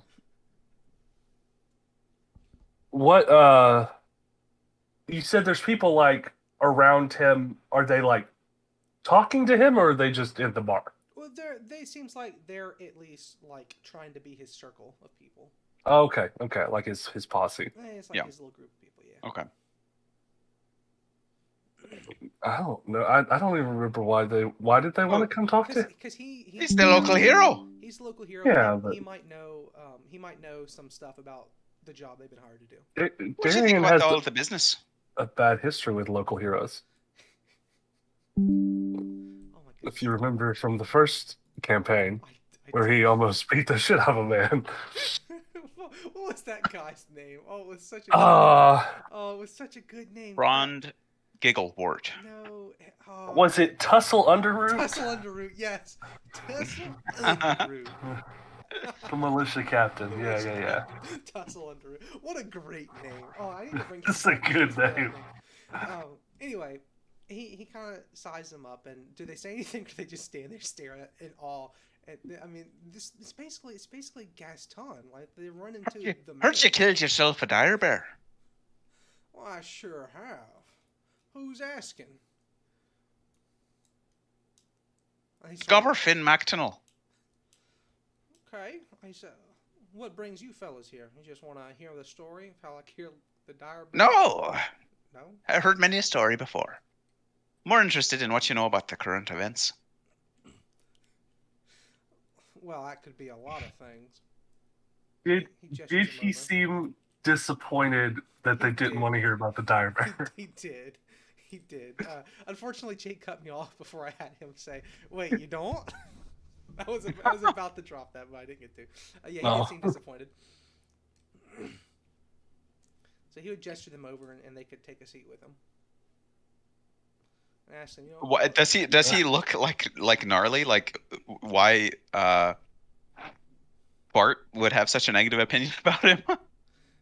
I mean, no. I mean, he like is probably. He's relatively respectful looking, and he looks like he's someone who could beat something up. They can't. That's what I was about to ask. Does it look like he actually knows how to use the swords on his back? No, you can't answer that yet because he's just like sitting, chilling, drinking some beer at like 9 a.m. So you have a feeling that maybe he's not in the fighting mode at the moment. But I mean, he's certainly like a big dude, and if nothing else, could like slap things really hard. Yeah, maybe choke out a dire bear. Maybe. But he gestured they could take a seat. All right. And he'd ask, what kind of, when you say the current news, what are you fellas needing help with? Is it something worth my time? There's the cult. There's the strange creature killing people. He would stop you and say, the cult, you plan on going after them? That's a fool's game. And why is that? Look, let me level with you here. And he kind of lean and say, everybody's crazy in this town. If some wackadoodles want to get rid of that dragon latrine, I say we let them.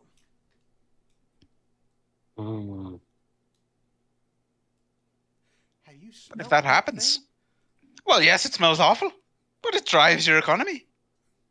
Isn't that right, Callan? You know about the economies. It don't drive my economy. He would just like flex his arm. Yeah, but then what's going to happen if you don't have any local travelers asking about your stories? He pauses for a moment. He kind of thinks about it for a minute. And, well, look, I get it would be inconvenient for people, but at the same time, it smell a lot better. And sometimes people's inconvenience is less important than my nose. And Callan's just kind of nods with that. He's like, this makes a point. Doesn't smell bad out there right now. He just kind of, he felt already used to it. That's sad. That's real sad. I was born in a His little party tannery. It's born in a tannery. Oh no! How does his gob ever gotten the smell out? Does his nose work? No, that's my secret. He would Deviated septum. He would Been broken too many times. He would just kind of shake his head and say, "Well, if you got some kind of questions, ask me. I am the person who would know a thing or two. I know a bit about everything, honestly. Kind of the town hero, if you didn't hear." Was the dire bear involved with the cult? Well, let me tell you about that dire bear. He leans back and he folds his arms. He said, "I was up down by the lake. This is probably about 4 years ago. You probably was in diapers back then. And one of 4 years ago." And as he goes to get started, Callan goes, I was thinking on my way over here, are bears native to this area? As far as I know, they aren't." And there's just this pause. It's this long pause. And he said, "Well, I ain't here to have y'all fellas question me about nonsense. If you want to ask something specific, you go ahead and ask me." Well, that was a specific question. I ain't no tracker or nothing. I know what I killed, though. Well, we'll have to ask what's her face, Diane, about that one. He'd look at them. He kind of near his eyes. Said, "I don't know about that." Well, if you don't know anything about the cult, One of his friends would hold up his hand and say, "Hey, well, hold up, man. You got to understand. He's got George on his mind." George? His friend George. What's about George? Look, man, and Costanza. And what's his name? Oh crap! Miguel would hold his hand up and stop the guy, and say, "He's a friend of ours. He went out on a hunting expedition with that ranger lady. Went just fine. Caught himself some good critters. Comes back, everything seems good. 2 weeks later, goes missing out in the woods. That's happened before. People go out here with her on them adventures. Come back, everything seems fine. They go missing about a week or two later." He says that real seriously, kind of nods slowly. Well, I'm curious. And Callan would kind of scratch his cheek, like, "I suppose if you went back out in the woods without your guide, you would be more likely to go missing." He just kind of mumbles that to himself. But the guy says, I wouldn't trust her. Never have. He said, "But now you want to know about this cult? You ask me a question, I'll tell you if I know something about it." Well, we want you to tell us. We'd have to know where to go off of. You ask us to ask a specific question. We don't even have any specific questions. Well, how much is they paying you for this? We have our methods. Probably too much. It's one of those. Probably too much. You want to fight me? The guy. You want to fight? You want to tussle right here? We'll throw down. Gob looks and realizes. I won't even involve my dog. He looks and realizes it was one of the ladies, and she's kind of like petite, and she looks really scared. And that's what I thought. And Miguel points and says, "Hey, you getting out of line there? I'm gonna help you out. You don't talk to my people like that." Well, your people are talking shit about me. They're talking shite about us. That's all people talk about in this town. It's just full of it. The dragon comes and drops a load in here, and why am I supposed to feel bad if they're getting rid of it? Well, yeah, you're not wrong there. He clears his throat. He said, "Listen, it's about them cult people. He said, all it is, it's a bunch of dumb people that after... supposedly, and he kind of leaned in, and I'm gonna drop the voice for this so that I can say it without taking too long. He'd say that supposedly this fuzzy lady will appear to these dudes, primarily dudes. There's been a couple women. He doesn't mention that part. He only mentioned dudes. But the mayor had mentioned a couple women as well.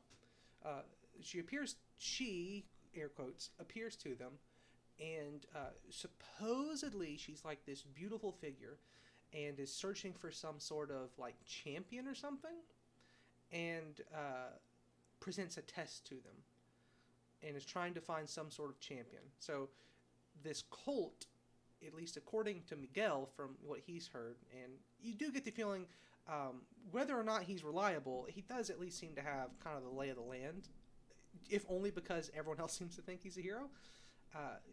These cultists, in his words, seem to think that if they impress this, quote, fuzzy lady, that they'll get some nebulous reward from her. And that's what it's about.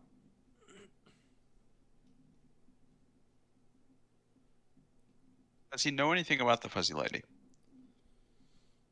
He would say, real tight-lipped, no. I don't know anything about her. Just what I've been told. What have you been told? Well, and this ain't my words, but I did see one of them little miscreants a while back. And they referred to her as a quote, a soul provider. I don't know what that means. And you had the feeling he really didn't know what that meant. Like that was some metaphorical stuff right over his head.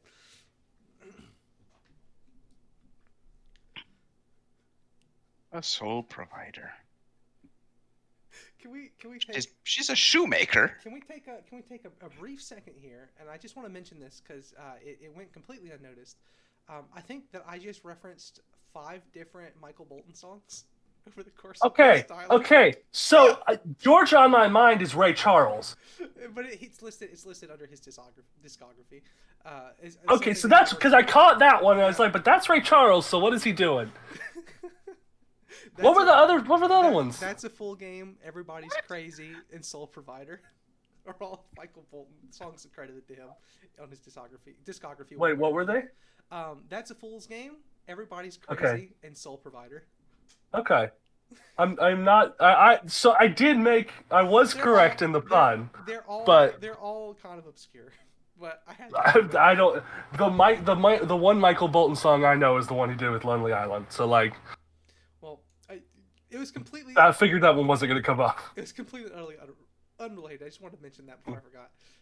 So anyway, basically the gist of it, from what he says, is, like I said, they think this is some kind of goddess or something who's going to reward them, and the implications seem to be that rewarding means take them to bed.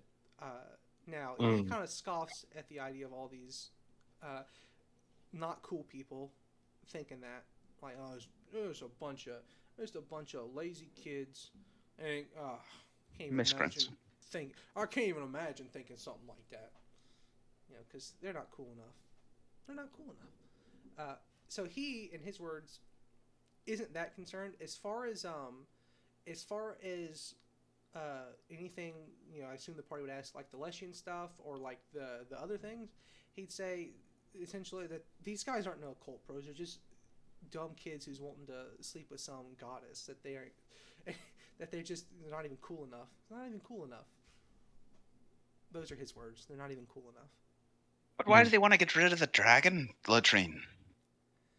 He's just kind of struggling. To my understanding, I guess, I don't know. Maybe she don't like it. Sounds like some kind of high-class city folk. One of his friends goes, "Yeah, hate them city folk. Always ruining our dragon latrines." Would they have any other questions? Or any immediate reactions to that? Any at all? Spaced out again, sorry. Just No. any reactions, any further questions, any follow-up stuff, or it doesn't have to even One necessarily second. be about that. Oh, okay, 1 second. 1 second, he says. Wow. Uh, You don't have to have one. I'm just making sure before I move on. yeah, no, I feel like in these situations, Darian tends to sit back and let Gobber do the talking. Whether or not that's by choice or not is If the. only Darian understood how bad an idea that one was. Oh, man. Ooh. Honestly, of the three of them, it'd probably be Callan would be the best one to do the talking, but even then, Callan is of the opinion that both Gobber and Darian are better talkers than him. Which is not true, but he just assumes that he's just a yokel. Mm. Which he is, but everyone else is worse. And then we will move on. So your first thoughts while we wait on Jake and we can get his opinion? Where would you or / Darian want to go next? I think Darian would want to talk to um Diane Hardy, Yeah, that was so. Diane was. which I feel like is another reference that I'm missing. It's a reference, but not to anything you know. It's just the name of a character from a different story I'd written. I just thought Okay. to use. Anyway, he would be of the opinion that an actual ranger would have better information than a self-professed local hero. Who, again, Darian also is trained in like nature and survival. Mm-hmm. Would he agree with Callan's assessment that there's not bears around here? Darian would be of the opinion that he doesn't think there are any bears, but at the same time, like Darian has seen some weird stuff. A Yeah, bear that's being fair. out here in the woods would not be the strangest thing he had seen. Right. And they would find he does in fact, and he would show them before they leave. He does in fact have a dire bear's head, a stuffed dire bear head. Didn't they fight?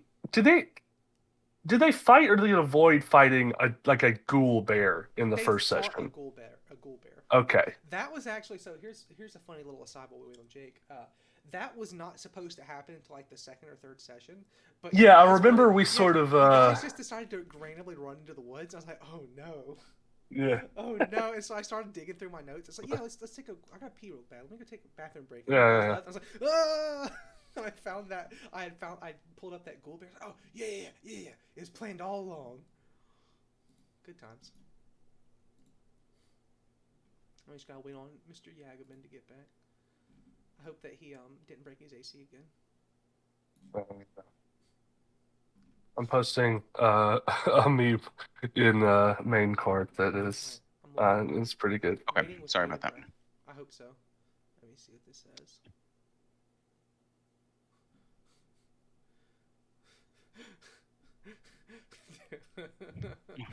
It's accurate. Mr. Darian's of the opinion he would want to go talk with Diane next, who is the ranger.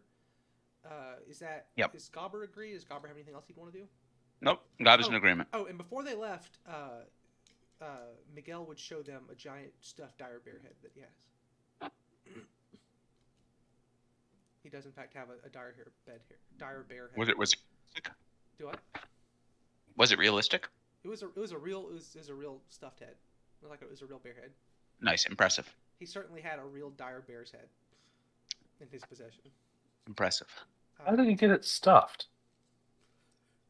He would just when they asked him that. What did he get it stuffed with? A little ricotta cheese? Ew. He scoops a little cream cheese out and eats it. Oh no. Oh no.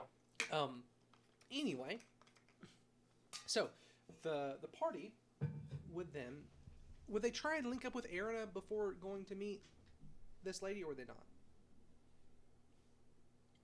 Darian was of the opinion that whenever Erina decided she wanted to rejoin them, she would. Okay, fair enough. I was just double checking. It doesn't want to accidentally be involved in any crimes she may or may not be planning. It's the better. Yeah, Gob is okay with letting her do her thing. It's the better choice. Have her independence. She's like the younger sister. Yeah, who may or may not get you into more and more trouble than anyone else does. Gob doesn't care. I like the fact that Erna is the most normal person in the party, and she's probably also the biggest troublemaker of all of y'all. That just amuses me greatly. Yeah, anyway, Gob supports her clandestine activities. Look, she basically only robs from the rich, because generally only rich people have flags in this day and age. Yeah. So she's robbing from the rich to give to art, and art's for everybody. So she's kind of like Robin. Yeah, no, Gob is like all fully behind her. I know. So the party takes a little trip to there's a cabin not far out of the city where they're told they can usually find Diane, which she is there. She's out working. It looks like she does what's it called? Yoga. She makes. That's a real specific. That's a real specific one there. No, it looks like she makes bows in her free time. So she's working on a longbow of some sort, which is funny because on her back is a crossbow. So go figure. They approach her though. She looks up at him. She has an eye patch on one eye, and the other eye is like strikingly bright green. Like her one eye that she has in her hand is very bright green, and it is very very. You can't at all. You can't miss it, and you almost can't comment on it, or you can't not comment on it. Like it's very bright and like very green. Like it's impressive basically, and kind of unusual. You got a green eye. She's kind of like, well, yeah, I do, but she's a little bit slighter in build. She's not like fragile or petite, but she's also kind of slender. She's fairly pale and almost like ashen. Like she almost looks like she's not doing well. Like she almost looks like she might be sick, but at the same time she doesn't appear sick in any other way. Like she gets around really well. She appears otherwise healthy. Are you a drow? No. Sorry, forget I said anything. Why would you even say that? Oh, nothing. I got my brain crossed. But anyway, so she's kind of an interesting looking figure. Like she looks kind of unusual. Let me pull up her more specific description. Make sure I didn't miss anything. Because yeah. So basically she looks kind of unusual, human. She looks human, but just kind of off. Like maybe she has some kind of weird heritage going on or something in the background. But she's a tiefling. She's not a. Why do you keep assuming these things about me? What? You look strange. What did he ask? If she's a tiefling. Do you have horns? She doesn't have horns, no. Well, then why would you even ask? Well, you never know. Because God's racist. That's fair. I was thinking halflings. They're all like that. Anyway, so she has a very unique appearance. But otherwise, she still seems human. She's, like I said, she's kind of like a slighter build, but she's also looks fairly strong. Basically, just kind of an interesting character. And so she sees the party. She kind of gets up. She's wearing, pretty typical, like, simple outfit with, like, some leathers over the top of it for light protection. She's got a really nice crossbow on her back. A hatchet is hanging from her belt. She's got a nice little cabin just a little ways outside of the village and upwind of it, which is you're all thankful for. And she says, "New people." And when she talks, she kind of gets almost uncomfortably close, and like locks eyes with her one remaining eye. She only has one eye. She kind of locks eyes and kind of makes uncomfortable like eye contact as she speaks. And you kind of get the feeling she probably doesn't spend a lot of time in town. Yeah. And she says, "Oh, new people. Are you looking for a guide for a hunting trip or something?" Well, we more had questions. Oh, questions about what? She was About the happenings. Come here. The goings on. Yeah, you can come inside with me. And she'd open her door and let him in. She has this little bitty cabin. It looks like it's actually a pretty comfy place for one person, but once you get a couple people in there, it's pretty cramped pretty quickly. She's got all kinds of little trophies on the wall. And when they look at them, the first thing she says when they see like the horn stuff, she say, the creatures were only slain for eating. The trophies were just incidental. Generally, I use them, but sometimes a couple either weren't usable or just wound up like this. Basically, she's kind of just trying to like, I don't normally kill stuff for trophies, but these are kind of cool. Yeah. So it's a nice, cozy little place. She gives them a seat as best she can, and then says, "Okay, well, what are your questions about?" And she locks eyes. Whoever talks, she locks eyes and just dead stare eye contact.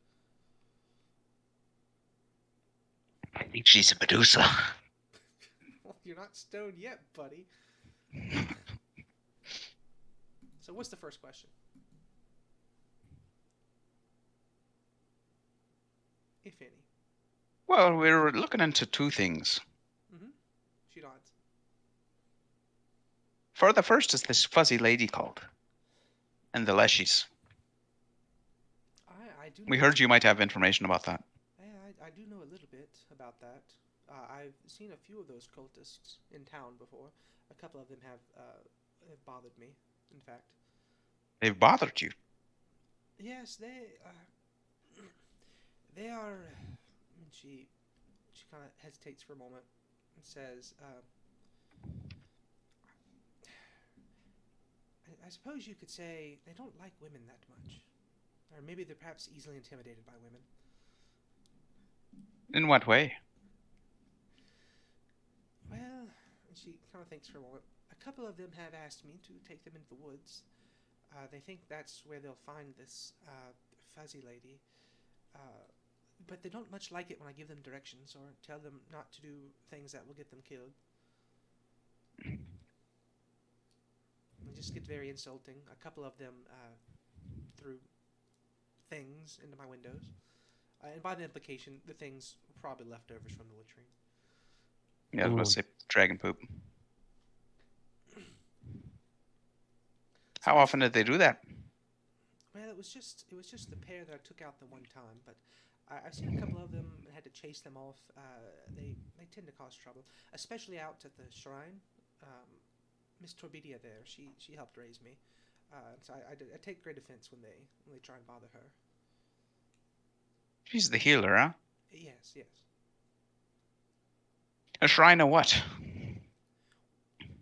Well, it's a shrine to the goddess of the region. I'm not really too caught up with all of these religion things. When I was younger, when she helped raise me, she was not yet the priestess there, so I don't know as much of the lore about that as she might. But it's a shrine to a local goddess.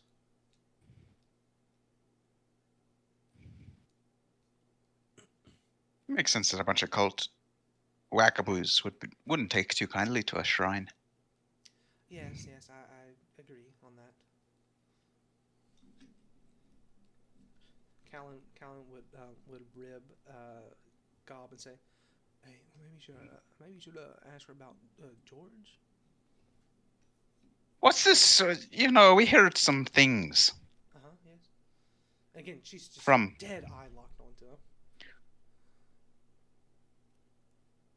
From the local hero. Not too kind things. Says his friend went missing. Did he hire you to come here and bother me again? No. We're here of our own accord. We got hired by, what's his name? Mo Monet. That's not really his name. The mayor? Yes. What's his actual name? Mo Burton. What was it? Mo Burton. Mo Burton. Well, I prefer Mo Monet. Yes, so does he. That's why I chose it. But in any case, we're here investigating things. She would say, with that, which I know what you're talking about. I have taken several people out on little hunting trips. I show them the area and the lay of the land. They pay a good fee for it. I take them. It's a very nice service. I guarantee that you bag some sort of animal.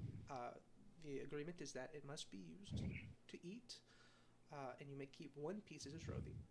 And you do not pay until you do it, until you secure your kill. But often people will go out with me, and then instead of paying for a second trip, they try and go on their own, and I warn them not to, and they do it anyway. So what sort of creatures around here eat people? Well, there's no bears. Well, then how did he kill his dire bear? That's a good question. There was a circus in town. Oh no! That part. Are you telling me he killed a circus animal? That part was not. That was not actual. Okay. That was just a joke. But she would say, I don't know how he killed the dire bear. I've never seen any bears around here. Well, there are a lot of things to be wary of between the trolls. We've had issues with cockatrices. I'm not sure what the plural is, but we've had issues with them lately. Cockatrices. Ogres, trolls. There's a giant. He's a friendly giant, a big friendly giant. Is he green? No. Ah. He's a bark troll. It's brown. A bark troll? He's a bark troll. He's like tree bark. It's like a giant tree. His legs are like tree trunks. And he's giant? Oh, yes. He's a giant. Ah, interesting. He's a giant shrimp. But you say, there's various things. It's not... If you were to go further, and this is what she's saying, and just not using the voice. If you went much, much, much further through the forest, you would eventually come to some really spooky stuff, like past. Because this area is not quite the frontier, but you're getting in that neighborhood. But if you went way out there, you would start running into like some real spooky things, like witches, fae, all kind of stuff. And that sometimes those sorts of things do roam this way. They try and reestablish themselves. It's harder for the fae and things to set up. And when I say fae, I don't mean a specific thing, obviously. I just mean like fae is like a general type of spooky forest spirit kind of thing. Sometimes good, sometimes evil, right? Yep. But generally, those things, it's harder for them to reestablish now that civilization is here. But civilization! I'll stay right here! You just got me copyright strike. But anyway, that those things do roam around, but you know it's a forest. There are dangerous things. They have issues with like wolves. There's a couple what are they called? A couple large cat species to be careful of. Mountain tigers. It's like that Korean horror comic. Oh gosh. But you know there are just general dangers. But also, you know, just being in the woods alone, it's really easy to lose your footing or something. Oh gosh, you just gave me the chills, man. You're welcome. So does that help you any? So, I mean, there's more. It does. That's about what was Callan? Was that what you were saying? Oh, yeah. That's all. I wasn't trying to, you know, he was the one who's asking. I wasn't trying to accuse you of nothing or nothing. Well, no, Callan was saying that it was probably just some bumbling idiot going out without a guide. Gob, if he's not completely socially unaware, gets the feeling that maybe Callan's maybe a little into the strange looking ranger lady. Yeah, no, Gob is trying to help by saying that Callan is basically saying what she said. Yeah. I wanted to throw that out there. Okay, I understand. Callan is a druid, you know, he's familiar with the wilds and things like that. Yeah, I'm a storm druid. Druid of the storms. Yeah. You can hear storms around here. Well, it does rain fairly often. We don't like that very much. It tends to cause runoff from the latrine into the water supply. What are your thoughts on the latrine? I don't particularly care for it, but I understand why the locals want to keep it around. That would be her answer. She's feeling. And what do you know about this strange creature? With the thing that's attacking people. Yes. Not much. I rarely go into the city proper. So I can't say much in that regard. I don't know of any specific creatures that live in the forests, mundane creatures that could be causing such a thing. My guess would be either it's something human or something supernatural. But, Like a vampire. well, it could be, but several of the victims did have garlic. In fact, I was told when I was on one of the hunts with one of the locals that they thought that perhaps it was targeting people who had wore garlic. An anti-vampire. I suppose. I don't know what that would mean. Wouldn't it then give them blood? Oh yeah, you're right. And be unlived. The unlived. What should say? What is there?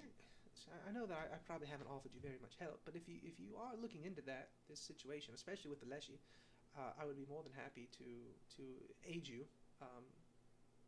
if you do so need it. Well, yeah, we need an experienced guide. She would nod and say, "Now I am a little familiar with the local Leshy population. I have spoken with them before. If you give me a day or two, perhaps I can find something out for you." It sounds like just what we'd want. She would nod and say, "Of course, I don't mind. It's very sad what has been happening with her."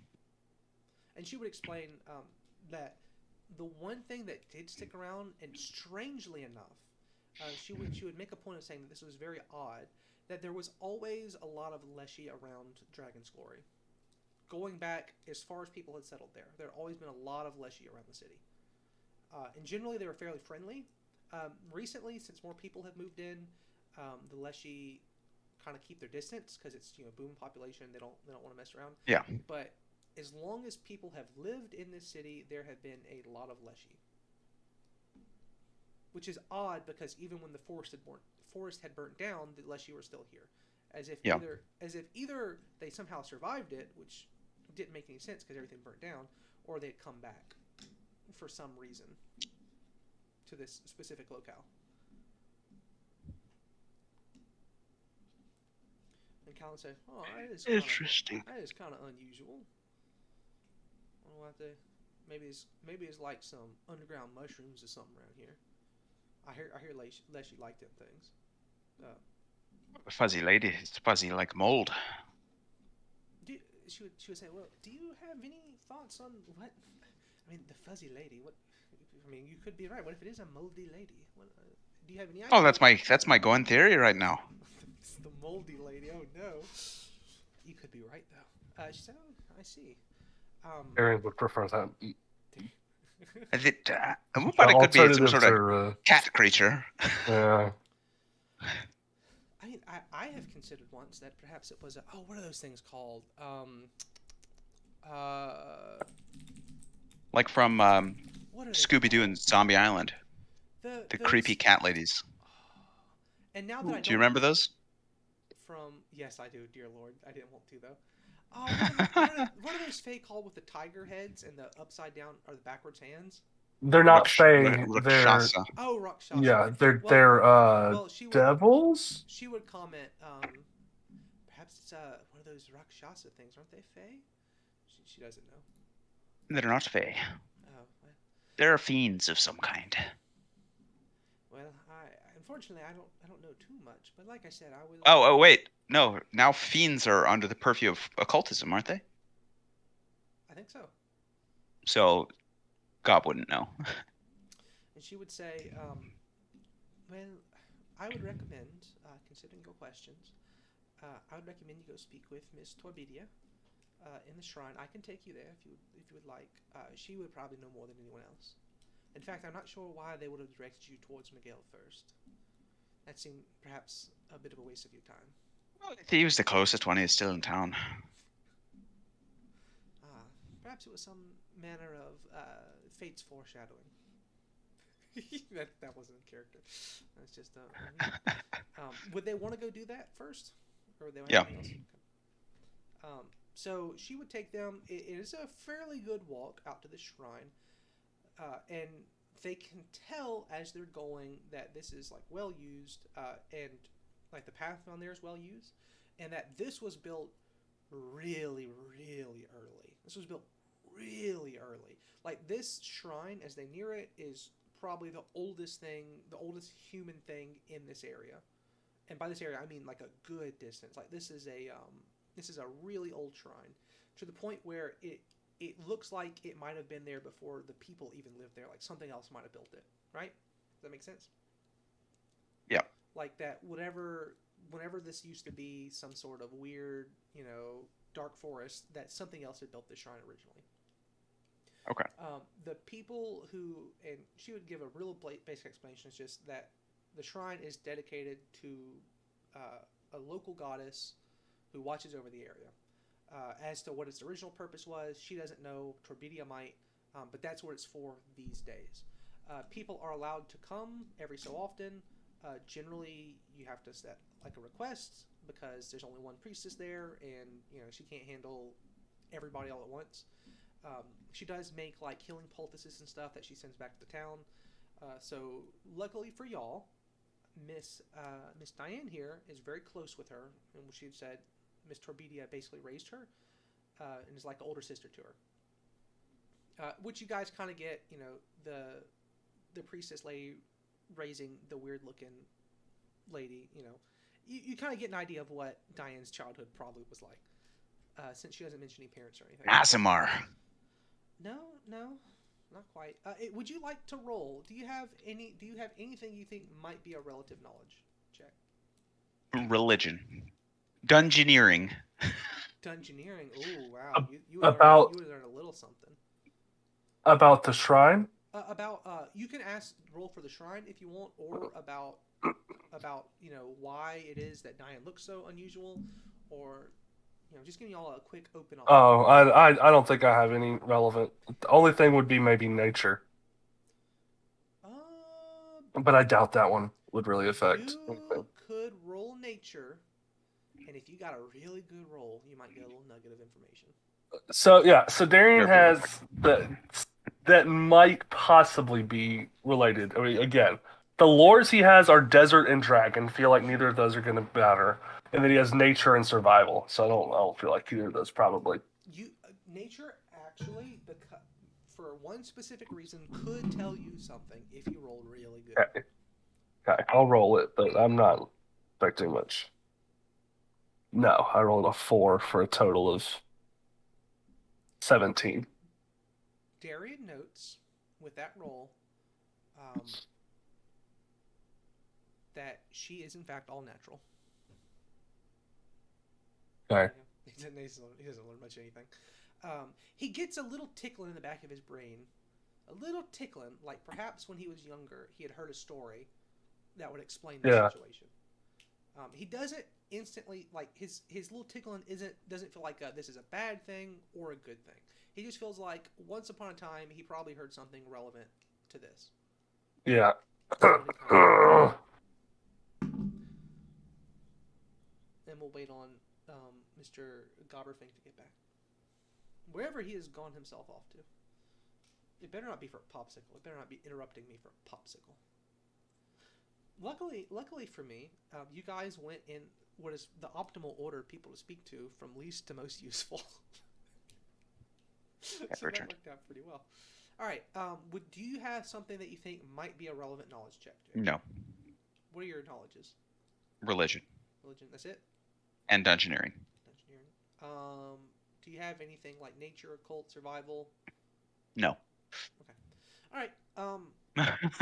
You could roll religion. Warfare. You could roll religion, and if it's really, really high, you might get something.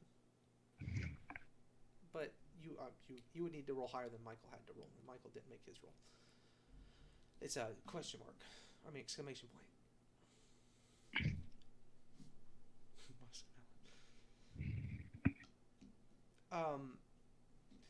You at least get the sense that whatever makes her look unusual is probably not evil. It is probably a neutral or a good affliction. Yeah. Probably neutral. So basically, he doesn't feel like he should be suspicious of her because of what she looks like, or her strange appearance. But like Darian, he also gets the sense that, I should know what's going on here. I feel like there was something. She's a So squashling. squash. Oh man, you figured it out.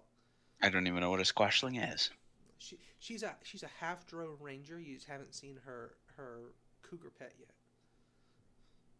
I'm joking. Oh, Where am Diane, Drizzt, I? both D names. Diane Anyway, Doerden. Diana Dorden, you got it. So she gets them to the. Do roll a religion check for me though. Another one. Yeah, and roll, Michael, roll a nature check for me as well, just on like the shrine and like the locale of it. Yeah. And while you'll do that, I'll say the shrine is built into the side of the hill. Outside of it, there are a couple statues of stone that are really, really worn down. Like you can't really make out what they were even from the start. That's how worn down they are. Oh, 33! Oh my goodness, a nat 20. All the things to roll a nat 20 on, unlucky. I'm joking. And then Darian rolled an 18 on the nature for the whatever that was for. All right, so what y'all would both know based off those rolls, that based off like just the look and the location, the fact that it's the way it was like built into this, I say it was built into this hill. It looks like the hill formed around this almost. That's kind of something y'all gather. Is that this is something that absolutely predates any humans who lived here. Like this is an old place that was probably originally a shrine for whatever Fey forest things that inhabited this location. This is a very, very old place. And it was a shrine, definitely. But it wasn't necessarily... Actually, who do y'all both know this? Or is only Jake going to know this? Okay, only let me tell Jake, because you're not going to know this part. He'll probably share it with you, though. So I'm going to kick you into the sad boy chord for a minute, Michael. That's fair. So Gob can gather that this is absolutely a shrine. It's very, very old. It's very impressive. Like it's not like this giant feat of engineering, but the fact that this is essentially had a hill grow up around it is kind of what it looks like. Yeah. The fact that that's the case is really impressive. So he knows something really neat. Even if he's not into this kind of stuff, he'd have to think, "Wow, this is kind of cool, actually." Yeah. But what stands out to him, what really stands out to him, and this is he can't put his finger on why he feels this, but he just does, that this isn't a shrine or a temple in the sense of a place you worship a god necessarily. Maybe it is, but it feels more like what's a way of putting it? Definitely sort of like a semi-religious kind of thing, but probably more akin to royalty, perhaps. Like a cairn. Like, not necessarily like a The burial Errol ground. King. Something along those lines. That's not at all what it is, but that's kind of a decent, like, area headspace to be in. Okay. Like, this was definitely used for worship. And probably for like a local minor deity once upon a time, but not some kind of like abstract thing that wasn't around. This was something that likely the thing people worshipped came by and visited and like was present at. This wasn't just a place you go pray and then leave. Like the fuzzy lady, perhaps. Like maybe almost an audience chamber. You got me? Yep. Ooh, I don't mean to do that. Okay. So as they're walking, would Gob share anything that he had? He would share it all. So, man, I should have just left Michael in the call. Basically, what Gob explains, or what he says, is that this, as Darian recognizes, is very, very old. This wasn't necessarily, whenever it was originally made, like back, and this is probably like 1,000 years ago, maybe 2,000 years ago, when this place first literally just carved itself into, like, had a... It's kind of like the hill basically built itself with this inside of it. And what Gob kind of gathers, this wasn't necessarily a place where these strange, like, fey creatures and stuff would go to worship some god. This was probably a place where they went to go meet with their god. Like, this was like a, it's not some super huge, impressive place, but this isn't like some kind of, it's not a place you just go pray and leave. Like this maybe was some kind of audience chamber, or like a place Hmm. you could actually meet. What Jake said, and this isn't what it is, but he said Earl King. So kind of get that kind of headspace, like Mm. royalty. Like there was something else going on here beyond just a temple. But that's The what the master of but that was the the original. That was like eternal hunt. yeah, and Gob he rolled a nat 30 and he rolled a nat 20, so I'm giving him a lot of info. He can't put his finger on why he thinks that. He just gets a little tingle about it. Like something about it just says that to him.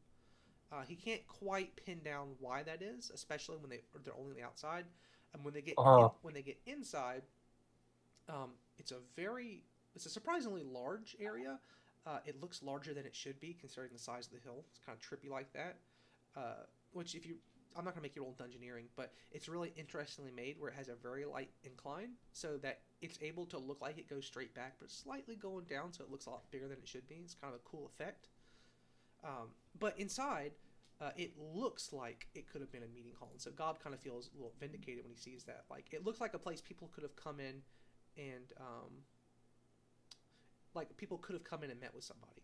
And lining it are all these different, like different statues.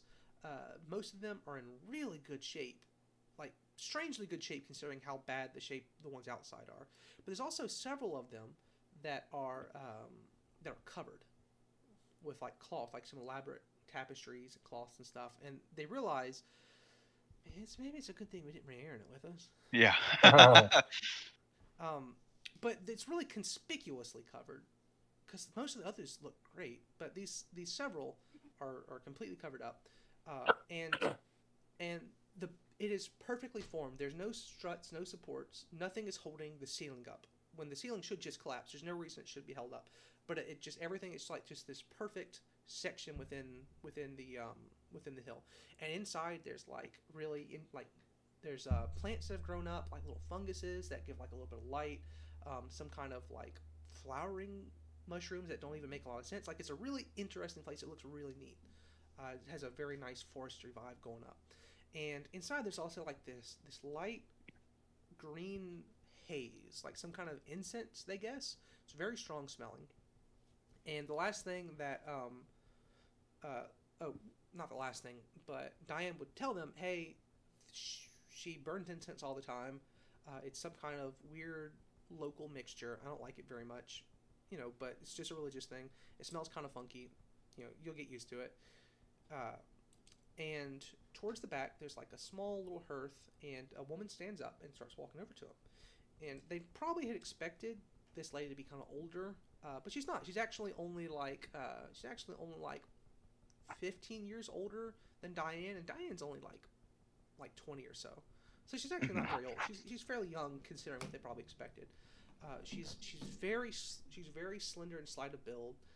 She's fairly pretty. She's not like some drop dead gorgeous, but she's fairly pretty. She's very small. She's got like this silvery white hair. She's got very very pale skin, and she looks like if she went outside in the sun, she would just burn to a crisp. Which makes sense because there are a couple like windows and like sunroofs, and all of them are completely covered up. So it's pretty much all mood lighting in here with like some torches and stuff. She approaches them. She's wearing like these simple flowing white robes, and she has some of the incense with her, and she gives them all a little smile, a little nod, and she says, "Oh, hello. Are you friends of Diane?" And Diane says, "Yeah. I'm helping them out. I told them that you could aid them. They're trying to deal with this the situation with the fuzzy lady. So please, if you would help them out, I'd appreciate it. Unfortunately, I do have some other things to deal with today. But do you know the way back?" And Calvin said, "Oh yeah, I can get us back, no problem." And then as soon as he said that, he realized, "Oh crap, I shouldn't have said that because now she's not going to realize how to get back." But it's too late. It's already out of his mouth. So, would anyone have anything to say to Diane before she departed?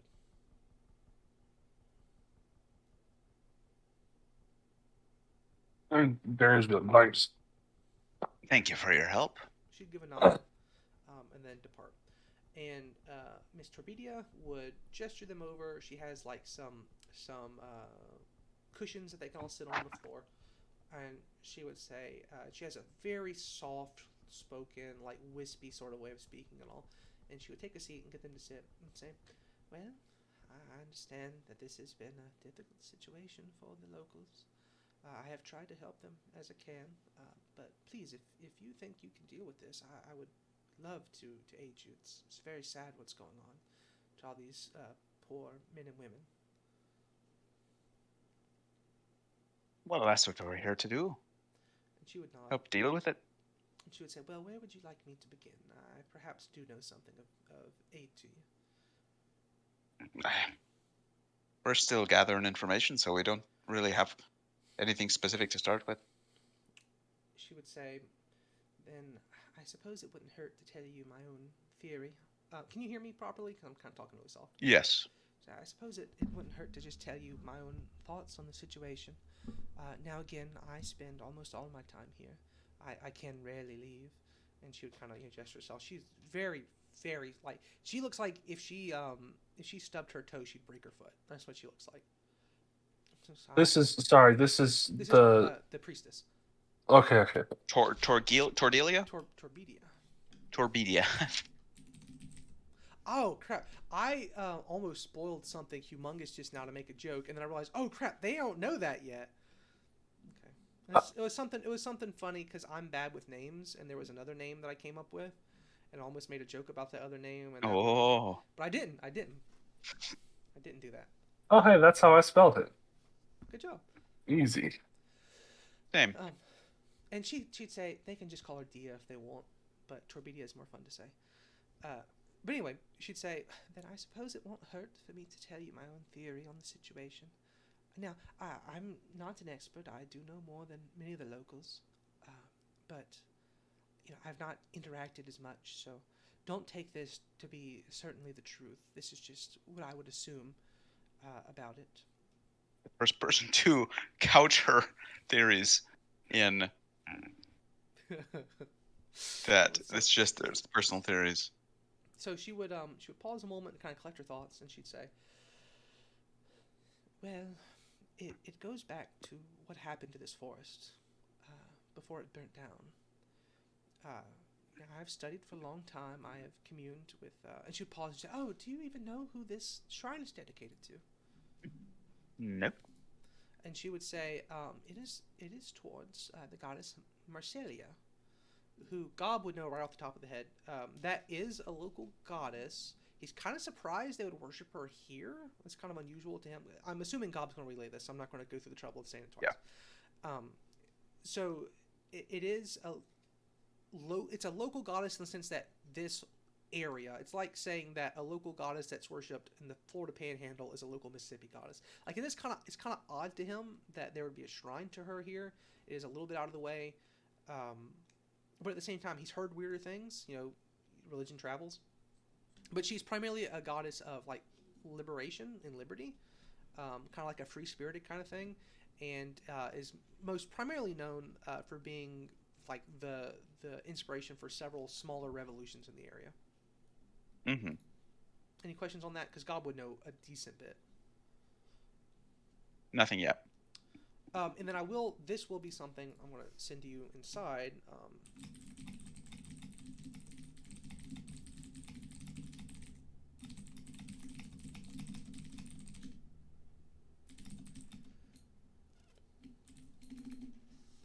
Oh, wow. Do you hear that? No. Cats are fighting on the ceiling. Anyway, so she would say, yeah, it's, you see, now, this was before most of our times, but to my understanding and what has been passed down in this shrine, once there was a sort of, I suppose it's a little ironic that we use this temple now, but there was a fae who had hoped to rule these lands and is responsible for the fire when she was unable to keep control. And it was Miss Goddess Marcialia who prevented that and has allowed us, humanity, elves and all other types, to move into this area. There was a conflict many years ago, and so we give thanks that this land exists for us to inhabit. And she would pause a moment, and and kind of in a hushed tone say, I can tell you the name of the creature that the goddess banished, but it is, uh, she thought things for a moment, I suppose taboo to say it out loud.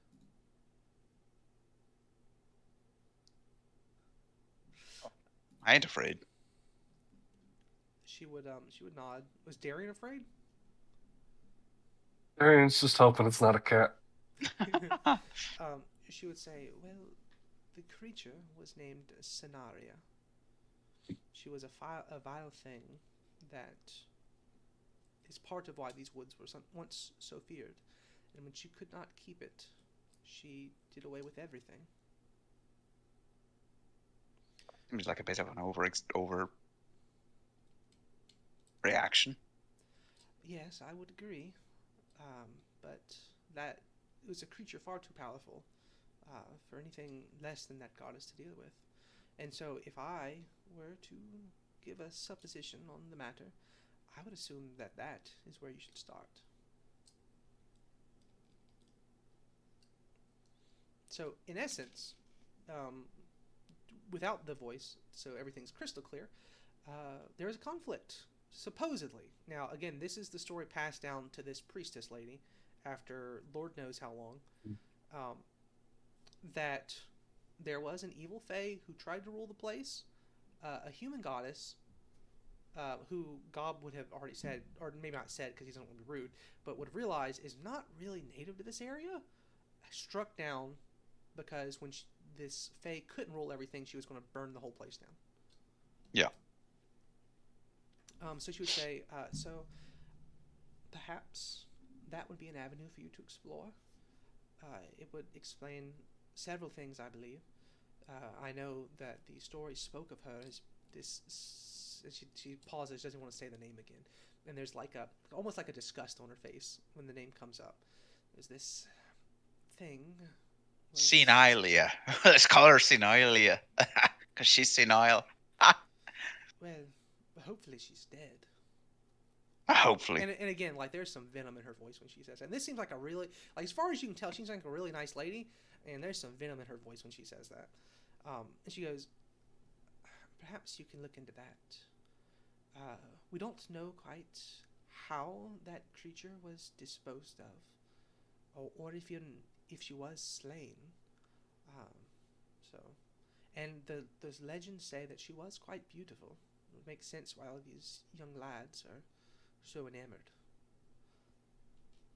Was she fuzzy? She would kind of lick her lips for a second and say,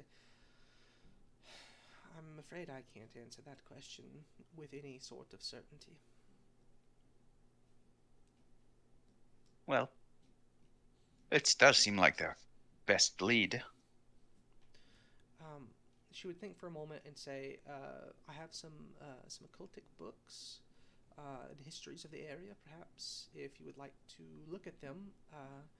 Now, it would be concerning for me to let them leave, but if you can make some progress, perhaps I would let you look at them. They are very sacred, very important to us. Now, if you would like to sit here and read them, that would be acceptable. Basically, she has some books that could help, but, like, you can't take her sacred text out of the shrine. Yeah. But also, I don't know if anyone in the party would actually, except for Erina, would actually make use of sacred text. Because Erina is actually very well educated on a lot of topics, including occult. I mean, Gob would read them, but he would want to look into other things first. So, I don't remember if I think we established that Darian can read, but he's not great at it. Yes. He can read, but does he? Yeah. Because I do remember there was the riddle he left in his own handwriting, and it was very. He's not the best at spelling. Well, anyway, so she would say they would ask her about the other stuff, and on the attacks, she would say, "If you're asking me, if it's this creature has come back, I wouldn't put it past her to strike fear in the townsfolk." So she would be the first person to say, "Yeah, I think it's related." Okay. But you also have the feeling that she's of the opinion of, flip the bird. Most of the bad things that related to this are caused by this gnarly old fae. Yeah, because which to Miss Trebedia's credit, what else does she have to think about all day long when she's at the temple? Yeah. But she seems like she knows a lot of stuff. So if you have questions, this is a good time to ask them. If there's anything else that comes to mind immediately, you would have the chance to come back later as well. But Yeah. while you're here, there's so much to explore. I don't have anything specific yet. What would Gob? I mean, would Gob or Darren be interested in anything, just anything in general? On the matter of the Leshy, about that, she would say the Leshy is the reason she thinks that it's that creature come back. That they're corrupted, because they're a corrupted Leshy, and she thinks these are corrupted Leshy that have been turned, and perhaps this. She just can't. She refuses to say the name again, and she just looks really angry when she even gets close.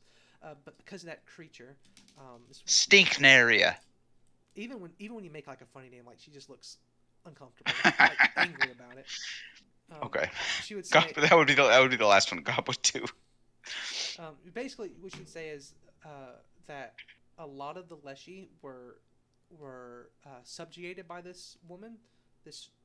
Woman. She would say woman, and she'd take it back this thing.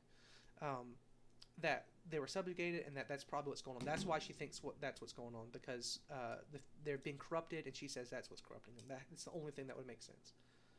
Which isn't necessarily the only thing that would make sense, but also it does make some sense.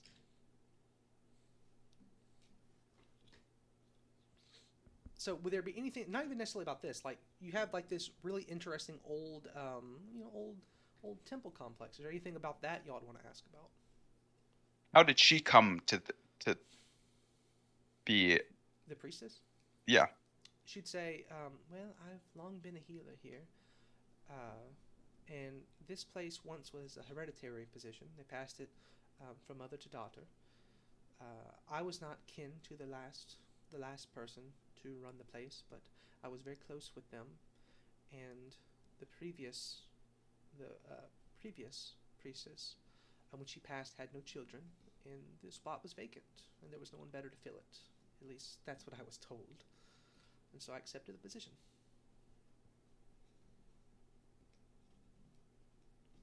But there are a couple other, she would say as well, there are a couple other priestesses in town who are related to it, that she knows and are close with. They just had chose her for the spot. Oh, she would say... Does she live out here? Yes. This is a full-time gig. Is it dangerous? Is it, when you say dangerous, what do you mean? Is for her dangerous to be out here. She would say that this is the safest place in town. Even if this is related to the old fae who used to hang around out here. Her response would be that this place once probably was associated with that creature, but now it's a symbol of her defeat. And it's blessed by Marsalia, the goddess. Bob would ask her why the whole shtick is so different from other shrines of Marsalia. And she would reply that basically this was a little side project, something that the goddess noticed, and that the story that is passed down to her is that the goddess saw that this area was being oppressed. She didn't like that. And also that this would be a place for her people to one day expand to, and that the longer she waited to help, the longer people, the longer this fae was able to put their talons into the thing, the harder it would be for people to ever move out here. So this was basically a preemptive strike. And that in that battle, that the creatures of the forest worked with Marsalia, and so the shrine is not just dedicated to the goddess, but also to the many creatures and good fae that died fighting for their own liberation.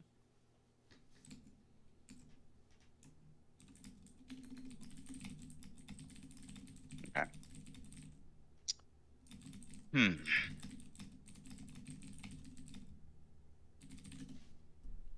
And then after that, she would say, now, if you have more questions, I'm happy to answer them. But I think it would be wise if I were to, not wise, excuse me, proper, to give you a personal blessing. I know that being in the city, especially for newcomers, it tends to make people very sick.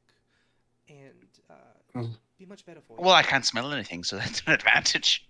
He said, "Yes, but please allow me to give you a blessing." God would be fine with that.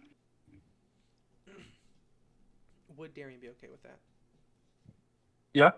And Callan would look kind of like sketchy, strange lady out in the woods. I don't know about this, which ironic, because considering he's the sketchy, strange dude who lived out in the woods.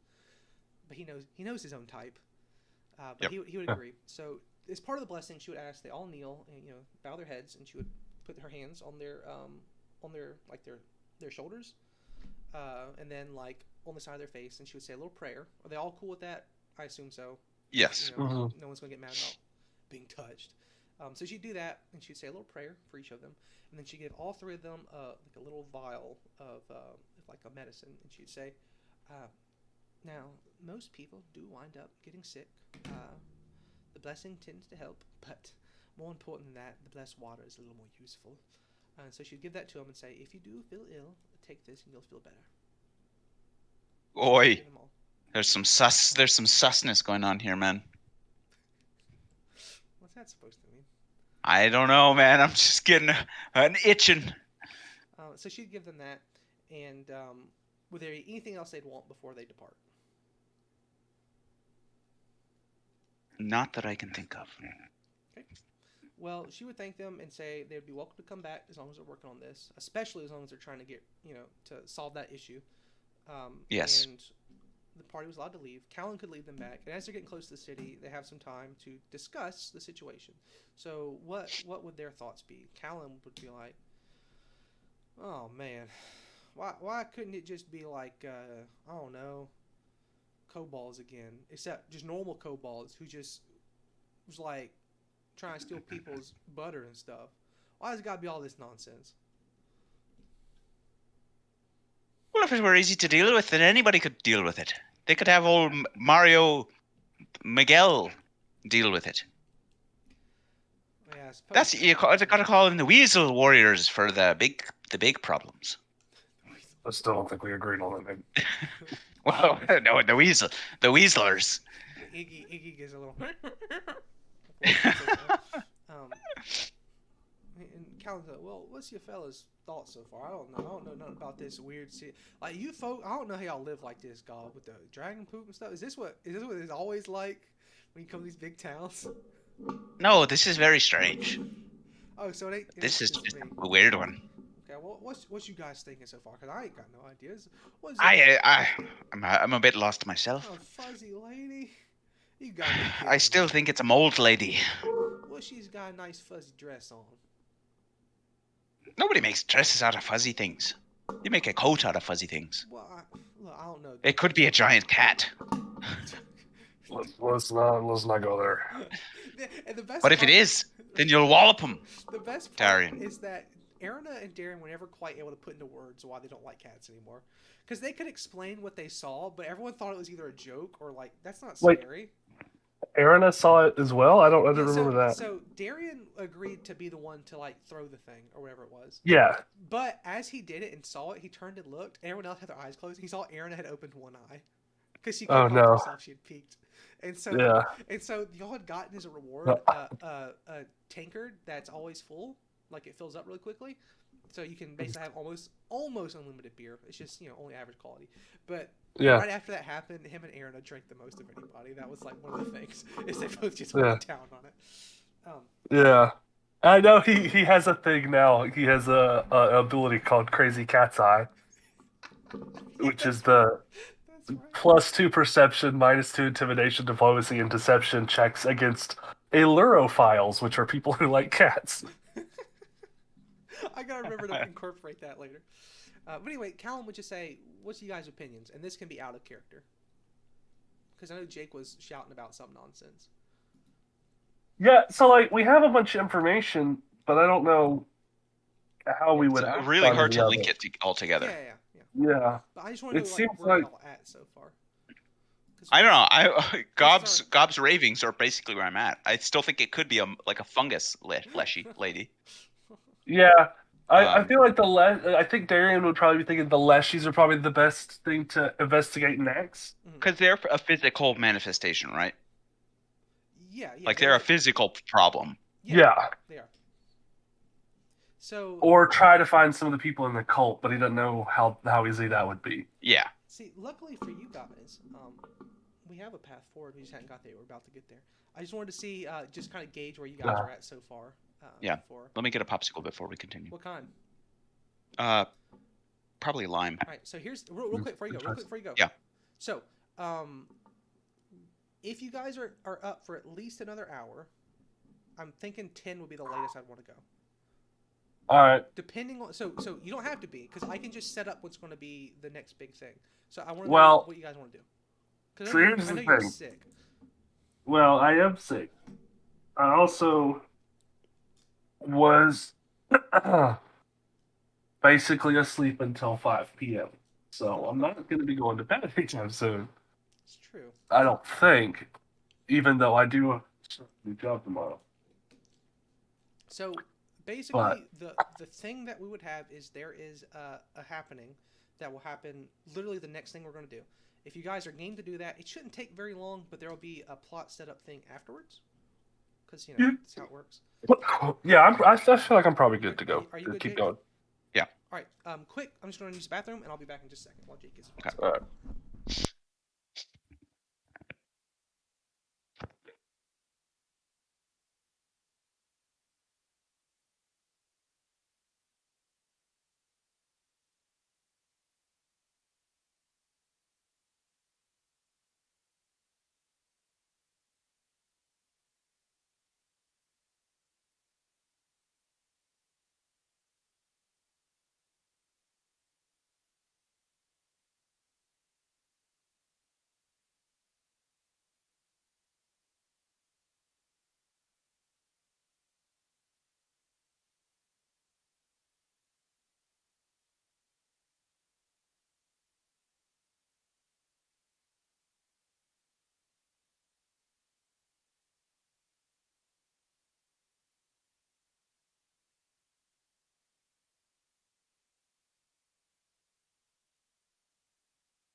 I'm back. Welcome back. Is Jake here? Is Not vocally. He's not back with his popsicle? Oh my goodness. We're going on without him. We're going on without him. Yeah. You have to fight the popsicle wizard to get your popsicle. He's a truly canny foe. Oh. Are you back now? Yep. All right. So moving right along, the party gets back, and then a little later in the day, they go around, ask some questions, and they don't really get very far just yet because they're not investigators, and this seems complicated. Yep. But they meet up with Erna, or more accurately, Erna meets up with them when they're back at their rooms or at the inn they're at, and she seems to be in a fairly good mood, and they kind of go over everything they learned with her, and she kind of thinks over and it's like, wow, that's really neat. I'd love to go see that shrine. Could you guys take me there? And at this point it's getting like dark outside. He's like, you think you guys could take me to the shrine? I'd love to go see the shrine. You can't steal those. Well, but I can admire They're off limits. But I can admire them. Right? It's too dark now. But tomorrow, you gotta go talk to some Leshy or something. Maybe we can go then. Please. We can talk about it. And as they're discussing that, outside they hear some kind of like screams. Yeah, somebody screaming about something. Well, we gotta look into that first. Man. So, Callan would stare longingly at his drink. Like, do we gotta go? We gotta go. That sounds like dead screams. Dying screams. Oh, man. Is Darian down to go investigate the screams? I think I zoned out again. What Oh. what happened? They're talking. Erina was trying to get them to take her to the shrine, and then they Uh-huh. heard screaming. Someone was screaming outside. Oh yeah, 100%. So they go out. And it doesn't take long to find the source of the screaming. You know, about a 2-minute walk. And you remember all the scarecrows? Yes. Mm-hmm. Them bad boys is coming off their shrines. Oh! They're climbing down. And people gave them some gnarly looking claw hands and stuff when they put them up there. So there's some scary boys. So the scarecrows start breaking free. And they definitely weren't alive before, you think. Probably, maybe. And they're just going in, like starting to attack people. So roll initiative for me, please. Okay, I need to look something up regarding that. Ooh. In perception initiative. Yes. I gotta get me a dice roller pulled up. All right.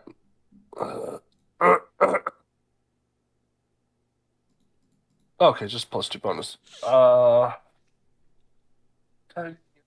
Fleet makes me faster. 27.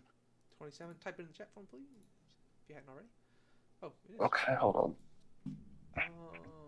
Where is the perception on this? Fence.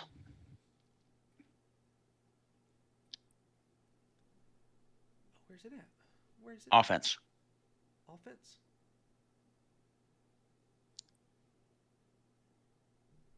Doesn't look like. Oh, wait, no. Where is it at? Offense. Right up at the top. I'm looking at offense. What are you looking I'm for? looking for the perception for the roll check for these monsters. Oh, for the monsters. Yeah, I know where that is for my characters.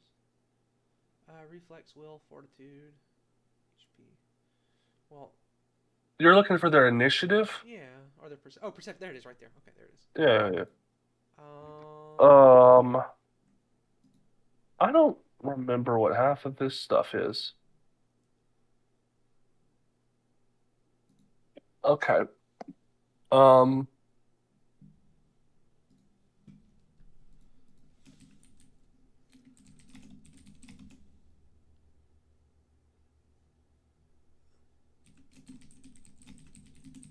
and then just let me know when you got your initiative for that as well, because I know you're looking something up for it. oh yeah, I need to roll that.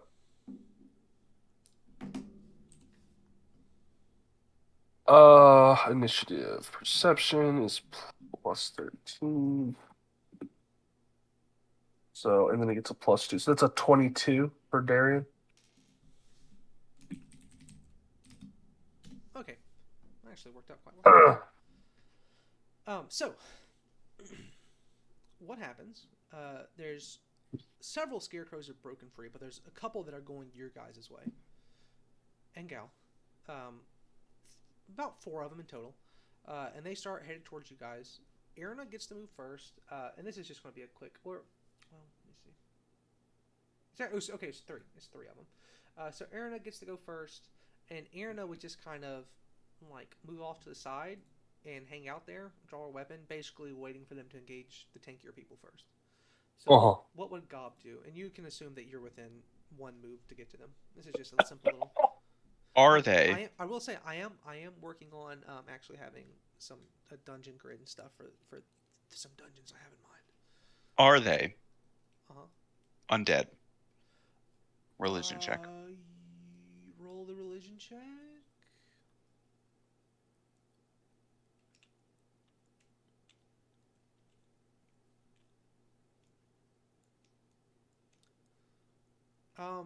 As far as I can tell, they're not. Looks like they're constructs, not undead.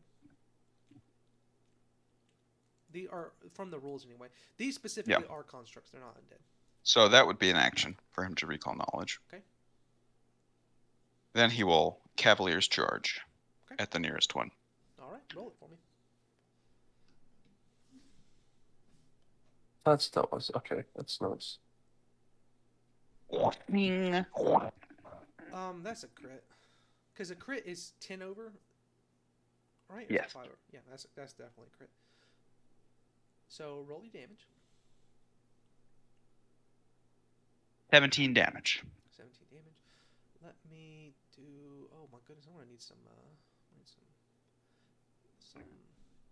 Something to keep track of these numbers on. Give me a second.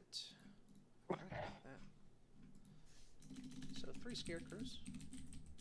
So that one is at... Onward, Ignatius! Okay. And that's his whole turn? Yep. Alright, Darian's turn. Yeah, Ignatius goes...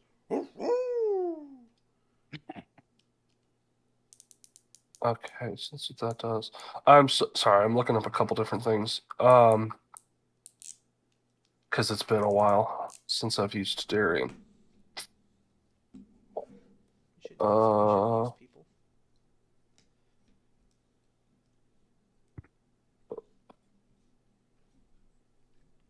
That's got a level 4. So it should be a feat. There it is. Witching. Okay. And then one more thing. Okay, well, I guess it doesn't really matter. I mean, I would assume Darian would have had his axe ready because they were running out to investigate screams. Yeah, you're good there. So Darian will... How many of these guys are there? There's just like a whole shit ton? There's 3. a bunch, but there's only 3 that engaged you guys. Okay. The others are being dealt with by randos and town guards and stuff. All right. Is Miguel? You don't see him visible yet, but you're sure you will. You're absolutely certain that the hero of town's going to be there. Okay. And so Gob attacked one of them? Yep. Gob charged the nearest one. Okay. Darian will leave that one to Gobber then, and he will rage, and then sudden charge. So he can move, basically can stride twice and then attack. Okay. Hey, Cavalier's charge is the same as sudden charge. No. But Jake runs further with his doogie. I don't remember, let me look it up, if he gets... Doggy.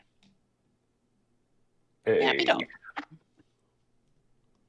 Happy, I'm going to rename you to Ignatius. You should. You really should. Sudden charge.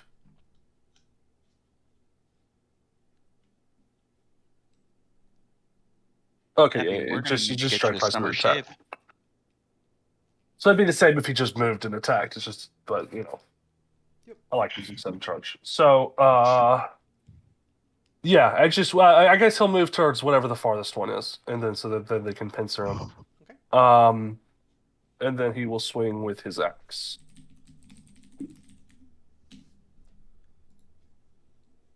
Which he's raging, so he does have a -1 to his AC now.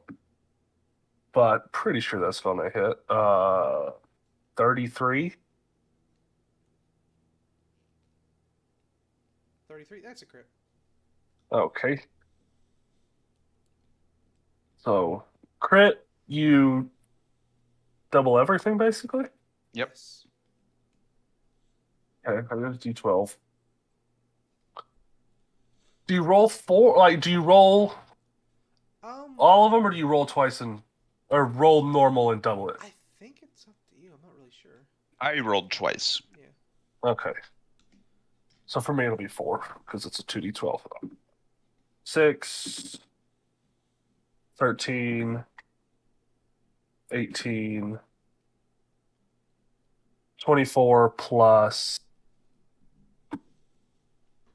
8 is 32. 32 plus he's raging is an extra. So 32 plus 16 fire damage. Okay. So he doesn't quite kill it, but that thing, like there's straw flying everywhere. It's partially on fire. Pieces are falling out. Like it's in rough shape. It's not doing so well. All right. Oh, wait. There's a crit spell. Let me look at what the crit specialization is of axe. Also, you said, why would you not be able to? Why would it cost 3 actions to use sudden charge and then attack? Because sudden charge. It didn't. It cost 1 to go into a rage. Oh, okay, I see. was gonna say. Um, Jake and I were talking about that with his ability, and I was pretty sure that it was you get for 2 actions you get 2 moves and an attack. yes, that is the case. Because there would be no point in taking that if you still had to use 3. Well, you do get a +1 to attack. Yeah. Oh, see, you don't with Which Sun Charge. is Sun Charge is just strike twice and attack. Yours should tell you how many actions it takes to do it, Jake. It should just tell you directly in the ability. it takes 2. Yeah, so it's just. But then it says you can strike at any point during the thing. Ah, So see, Sun is that- Charge is different. Sun Charge is strike twice, and if you end your movement in melee, you can then attack. So they're different. They're different But abilities. it says can attack. Pull it up. I had it pulled up. It says. You can make a melee strike against that enemy. Yeah. Okay. So then I But can yes, no, make a but- strike against anything in my path. Yeah. If I Yeah. so I can strike and then stride past Yes. if I want to, or I don't have to end. Yeah. That's actually quite neat. Yeah, it's a new skill. What was I looking up? Uh, Oh, Which yeah, means- I need to look up the crit specialization. Which of an means axe. I can use harm as a touch attack. Is harm a strike action? Because strike is No, very specific. It But I doesn't can say- strike. I can end my cavalier's charge next to them, and then I can harm. Oh, and then harm. Yes, yeah. Because it's 2 actions followed. I see what you're saying. Yes. Yep. I just want to see the weapon. I just care about the weapon. Great axe. There it is. Crit specialization. Choose one creature adjacent to the initial target within reach. If its AC is lower than your attack result, for the crit, you deal damage to that creature equal to the result of the weapon damage die you rolled. But it isn't doubled. Okay, so it would just Okay. be half of that, the initial. And no bonuses or other additional die. Okay, so it would have just been the first 2 I rolled. But is there one within mail or There- with? the third one is roughly in that area. I'll give it to you. Okay. Like I said, I do have some plans Yeah. for actual map So- designer, but My first roll was, or my first 2 rolls would have been 13. okay, 13. Okay, I think I thought it was. it was a 8. 6. I thought it was a 6 and then a 7. That sounds about right. Okay, So it'd be 13. all right. So Yeah, because then it was 18 and then 24. Yeah. all right. So So it'd just be 13 damage to that one. I don't get any of the other stuff. so But that does verify that you're supposed to roll and then double it, according to Pathfinder rules. Not That would make sense, roll actually. 4. So but- the next one, let me look up the spell because I forgot how it works. Whoa. Lightning bolt. Lightning bolt. Lightning bolt.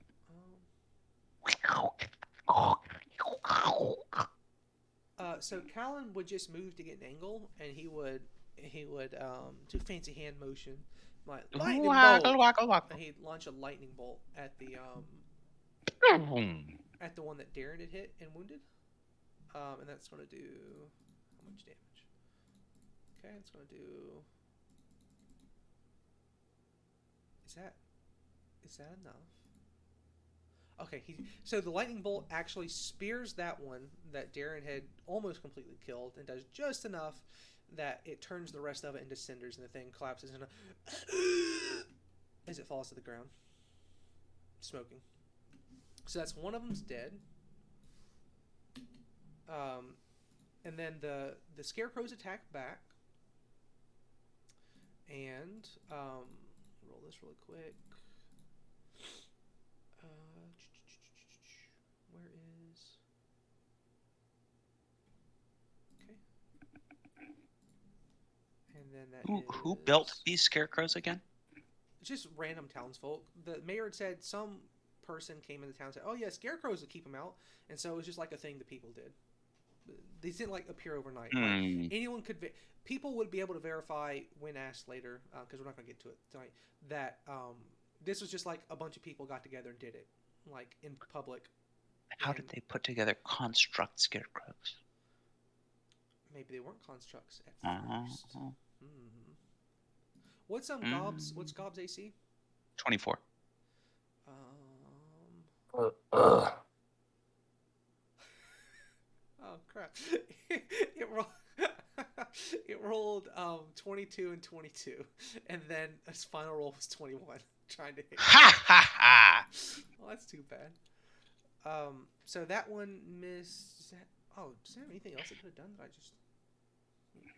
God parries them all deftly, skillfully. The other scarecrow. You keep your dirty claws off me. And Ignatius. The other one goes for Darren. What's Darian's AC? Oh, not D12. Currently 23. 23.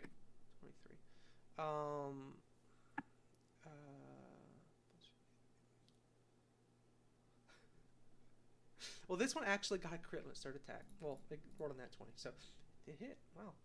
That was surprising. It does not. Okay. Give me 1 second. Darian takes. Darian. Plus.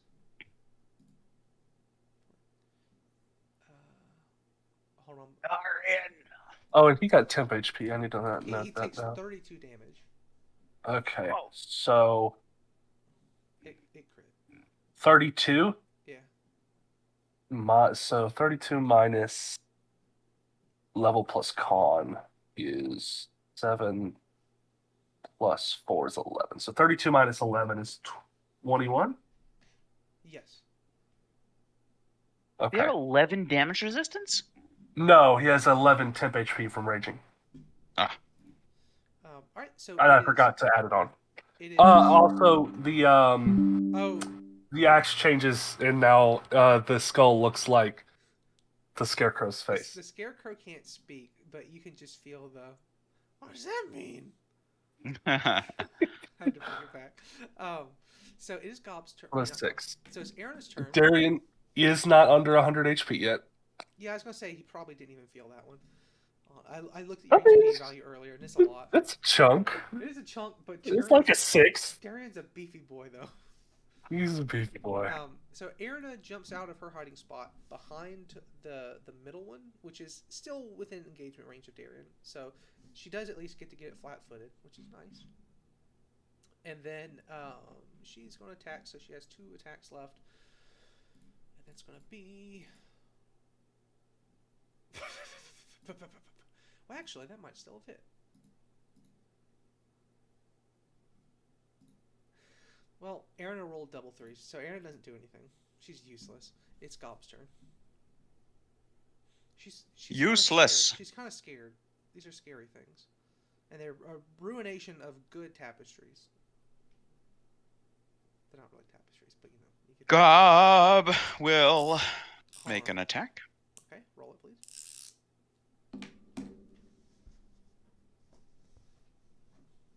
29. That's a crit.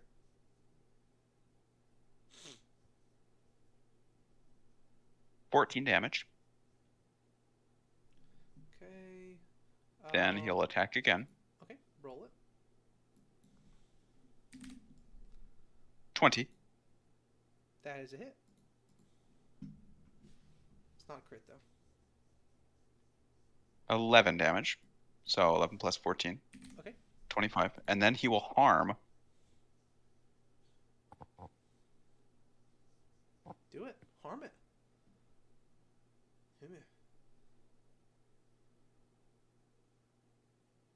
For 9 negative damage. Let me check something real quick. Okay. He lands a good hit. He doesn't quite take it down. This thing is like, it is falling to pieces, though. It is not long for this constructed world. It just barely is limping along. So it is Darian's turn. So the first one he attacked got killed by... Yeah. And It's there's another in attack range of him. The one that he had swept with his crit. Yeah. So... he'll just start a walloping.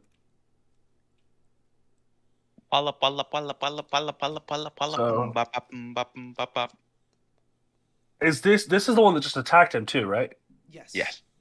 Okay. So he only gets damage against that, not to hit. So, but that is a nat 20. That's that's a hit, and that's a crit. So let's roll this d12 twice. That's a 6 and a 10, so 16. So 32 plus 8 is 40, plus an extra 4 is 44, plus 16 fire damage. That one's dead.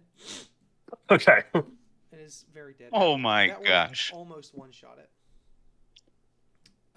So, Callan's turn. Well, no, that was. Oh no, that's your first that attack. was his first action. That's right. Okay. So you do have to move. You have to step to get to the other one. Yeah, and then he'll move and make a second attack on the other one. Do it. Which this one's at a -5. So, oof. So that's only going to be a 14 to hit. The Scarecrow is beat and messed up as it is, just like straight dodges that. Like it ducks it like you're a fool. Darren has never felt so disrespected. Disrespected. He can't let it stand. Well, that is his turn because he had to move. Oh darn, that's right. Well, Darian, unfortunately, I don't know if Callan's gonna be able to do this. Callan doesn't want to use any more magic because they look like they're going down pretty quickly. So he just scurries over and he stabs it with his spear. Nice.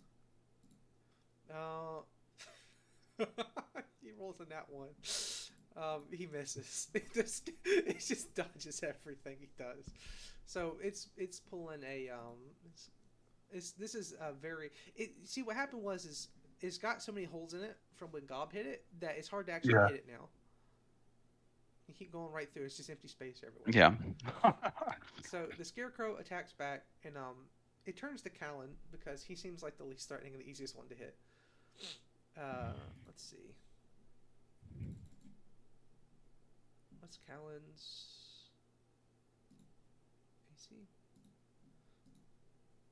It hits him one time, and it does. It does.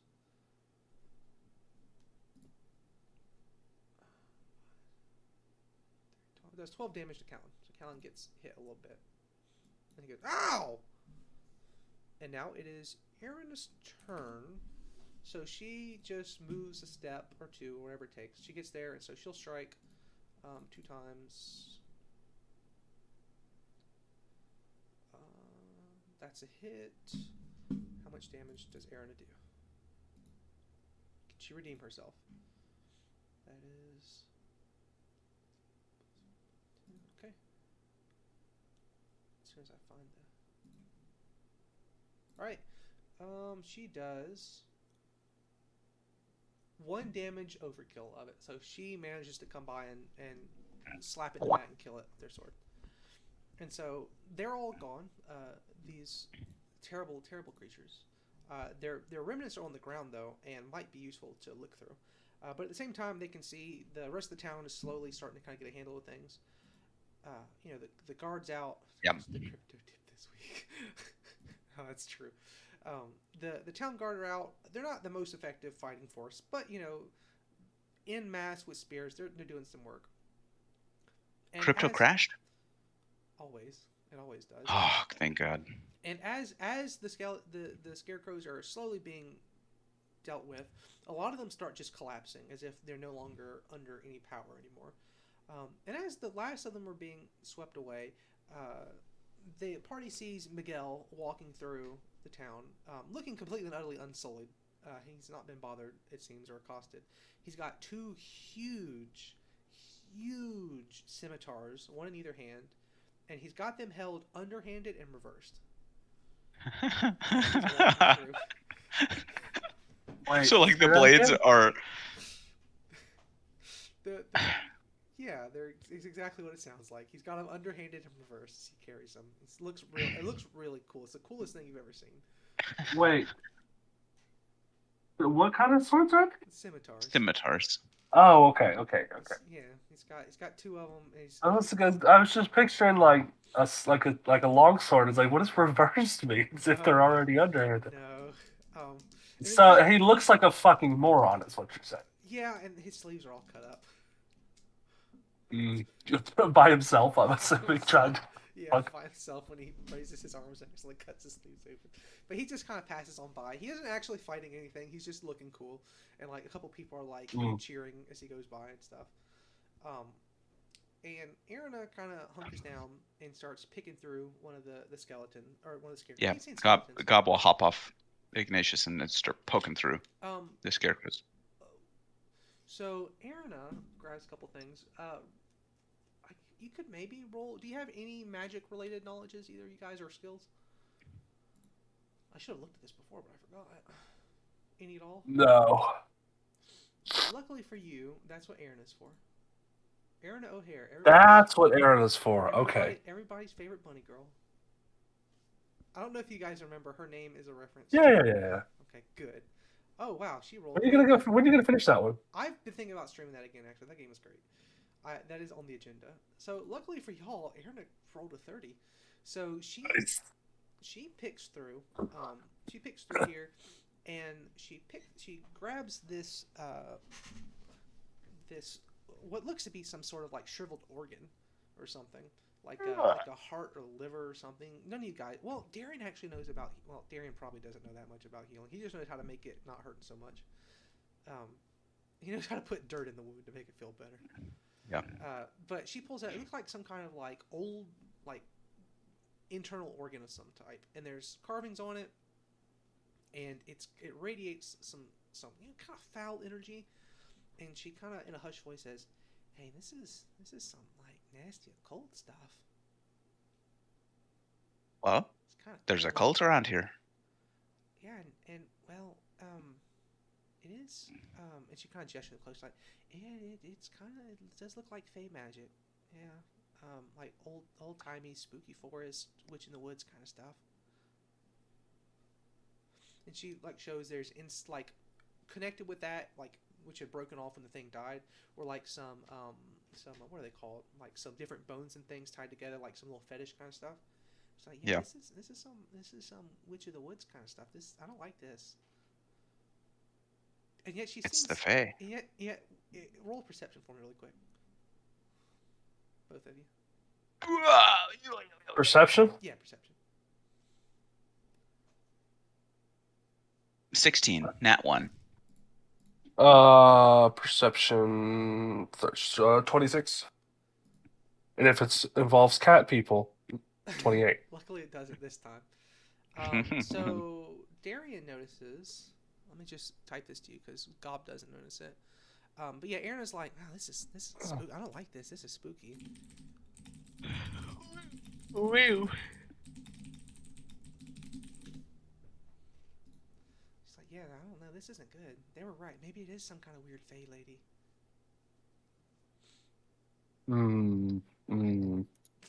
Darian would just give her the eye. What?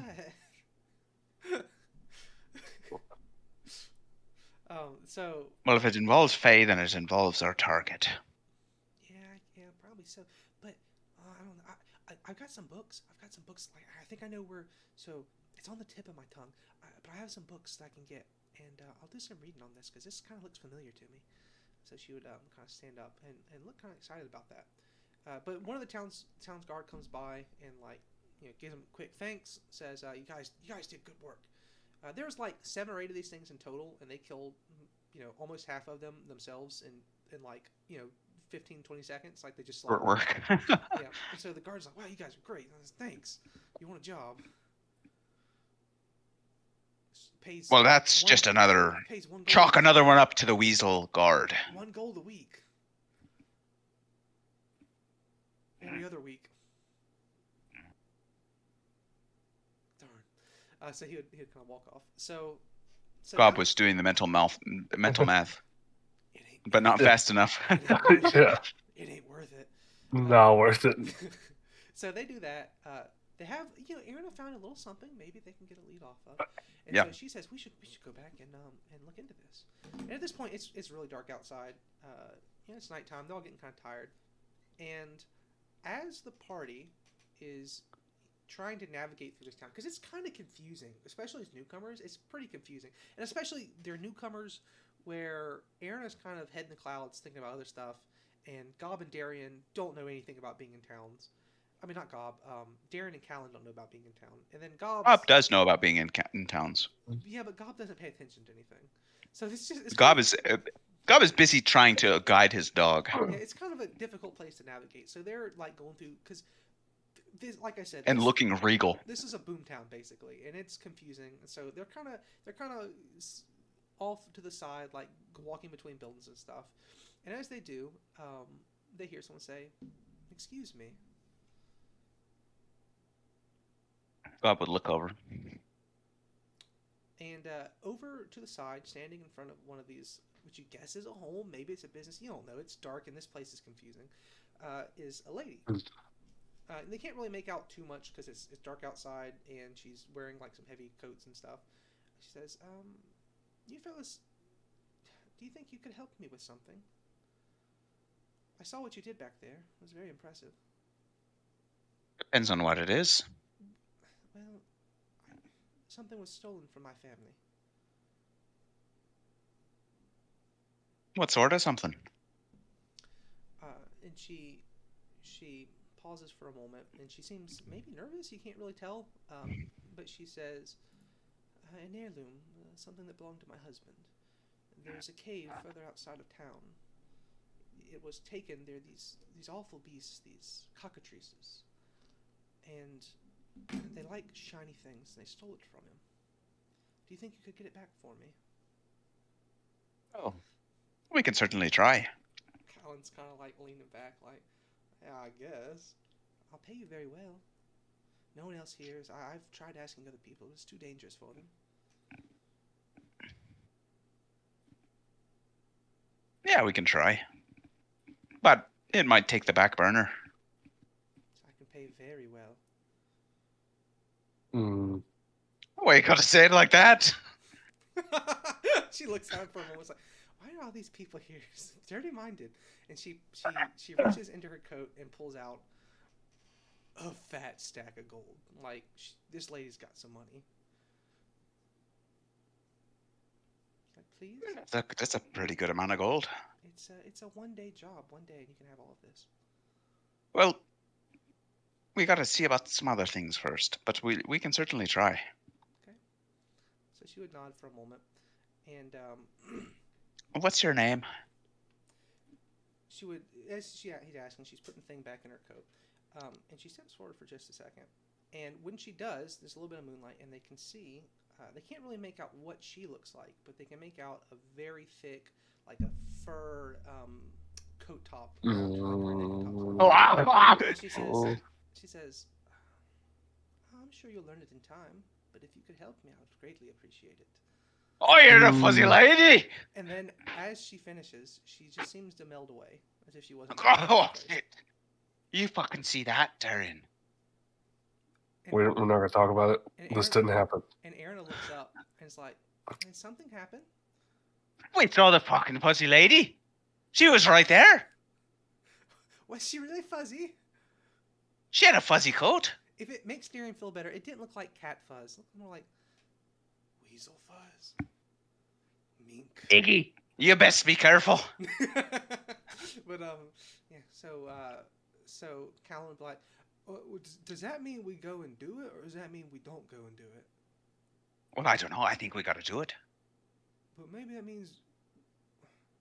Well, here's what we do. We find out what the heirloom is, and then we get it, and then we can figure out what to do with it. If that is the fuzzy lady, then we've got this treasured heirloom that she wants for nefarious purposes. But if she turns out not to be the fuzzy lady, then we got the heirloom and we get paid fat stack. I don't know if we're that close to the ocean to be worried about those things. It's my accent. Nefarious purposes. He kind of scratches his cheek. He scratches his cheek there. Well, I guess that makes sense. If the fuzzy lady wants the heirloom, then we want the heirloom. Didn't they say that she was asking like people to do something for her or something? I mean, so why was she? I don't know. I don't get it. Well, I forget about that. I did look like a fuzzy coat though, but none of them other. I wonder if any of them other guys had done it. Well, you trust these other little wackaboos to do anything quality against cockatrices? I mean, not really. Exactly. There's probably 6 dozen of them dead in there. Well, I don't know if they're dead. They probably turned to stone. The cockatrice is turning into stone. Do you survive that, generally speaking? Well, Hey, there's magic to make it not. Well, there's a process involved. You can survive it as long as you got a friend with you to kill the rest of them and bathe you in their blood. God damn. You'll be fine. They real easy creatures to kill. They just like real hopped up chickens. Except they turn you to stone part. That part's pretty rough. Well, that sounds pretty rough. Sounds hard to deal with. we used to hunt them with slingshots when I was a kid. And they killed my uncle and we quit doing that. Why didn't you bathe him in his blood? Well, I didn't turn him to stone. They killed him. Oh, shit. Forgot they can do that. Oh, man, you should have seen it. Well, we'll have to come up with a plan. But it seems manageable. And like I said, if that's what the fuzzy lady wants, then that's what we want. Not because we're serving the fuzzy lady, but because we're trying to run counter to her interests. Boy, you ain't trying to serve no scary fae lady now, are you? Hell no! I don't serve no ladies, fae or otherwise. I'm just saying, because you kind of gung-ho about this. I know you kind of religious type, being, a city boy and all. So I don't want you following no wilds into exotic forest lady or nothing. She spooks me. Also, that's got to be the fuzzy lady because she disappeared into nothing. Anna goes, "Oh, I didn't see it." Well, that's because you had your head in the clouds. I'm not that tall. Just because you're really short. Oh, you know what I mean. It's just I was trying to do research for you guys, but okay, we can go buy some stuff to help with the turning to stone problem. That's not too bad. All I'm saying is I think that this is a good course of action. We actually know where we can go. Well, okay. We can. Oh, we can. You can ask that.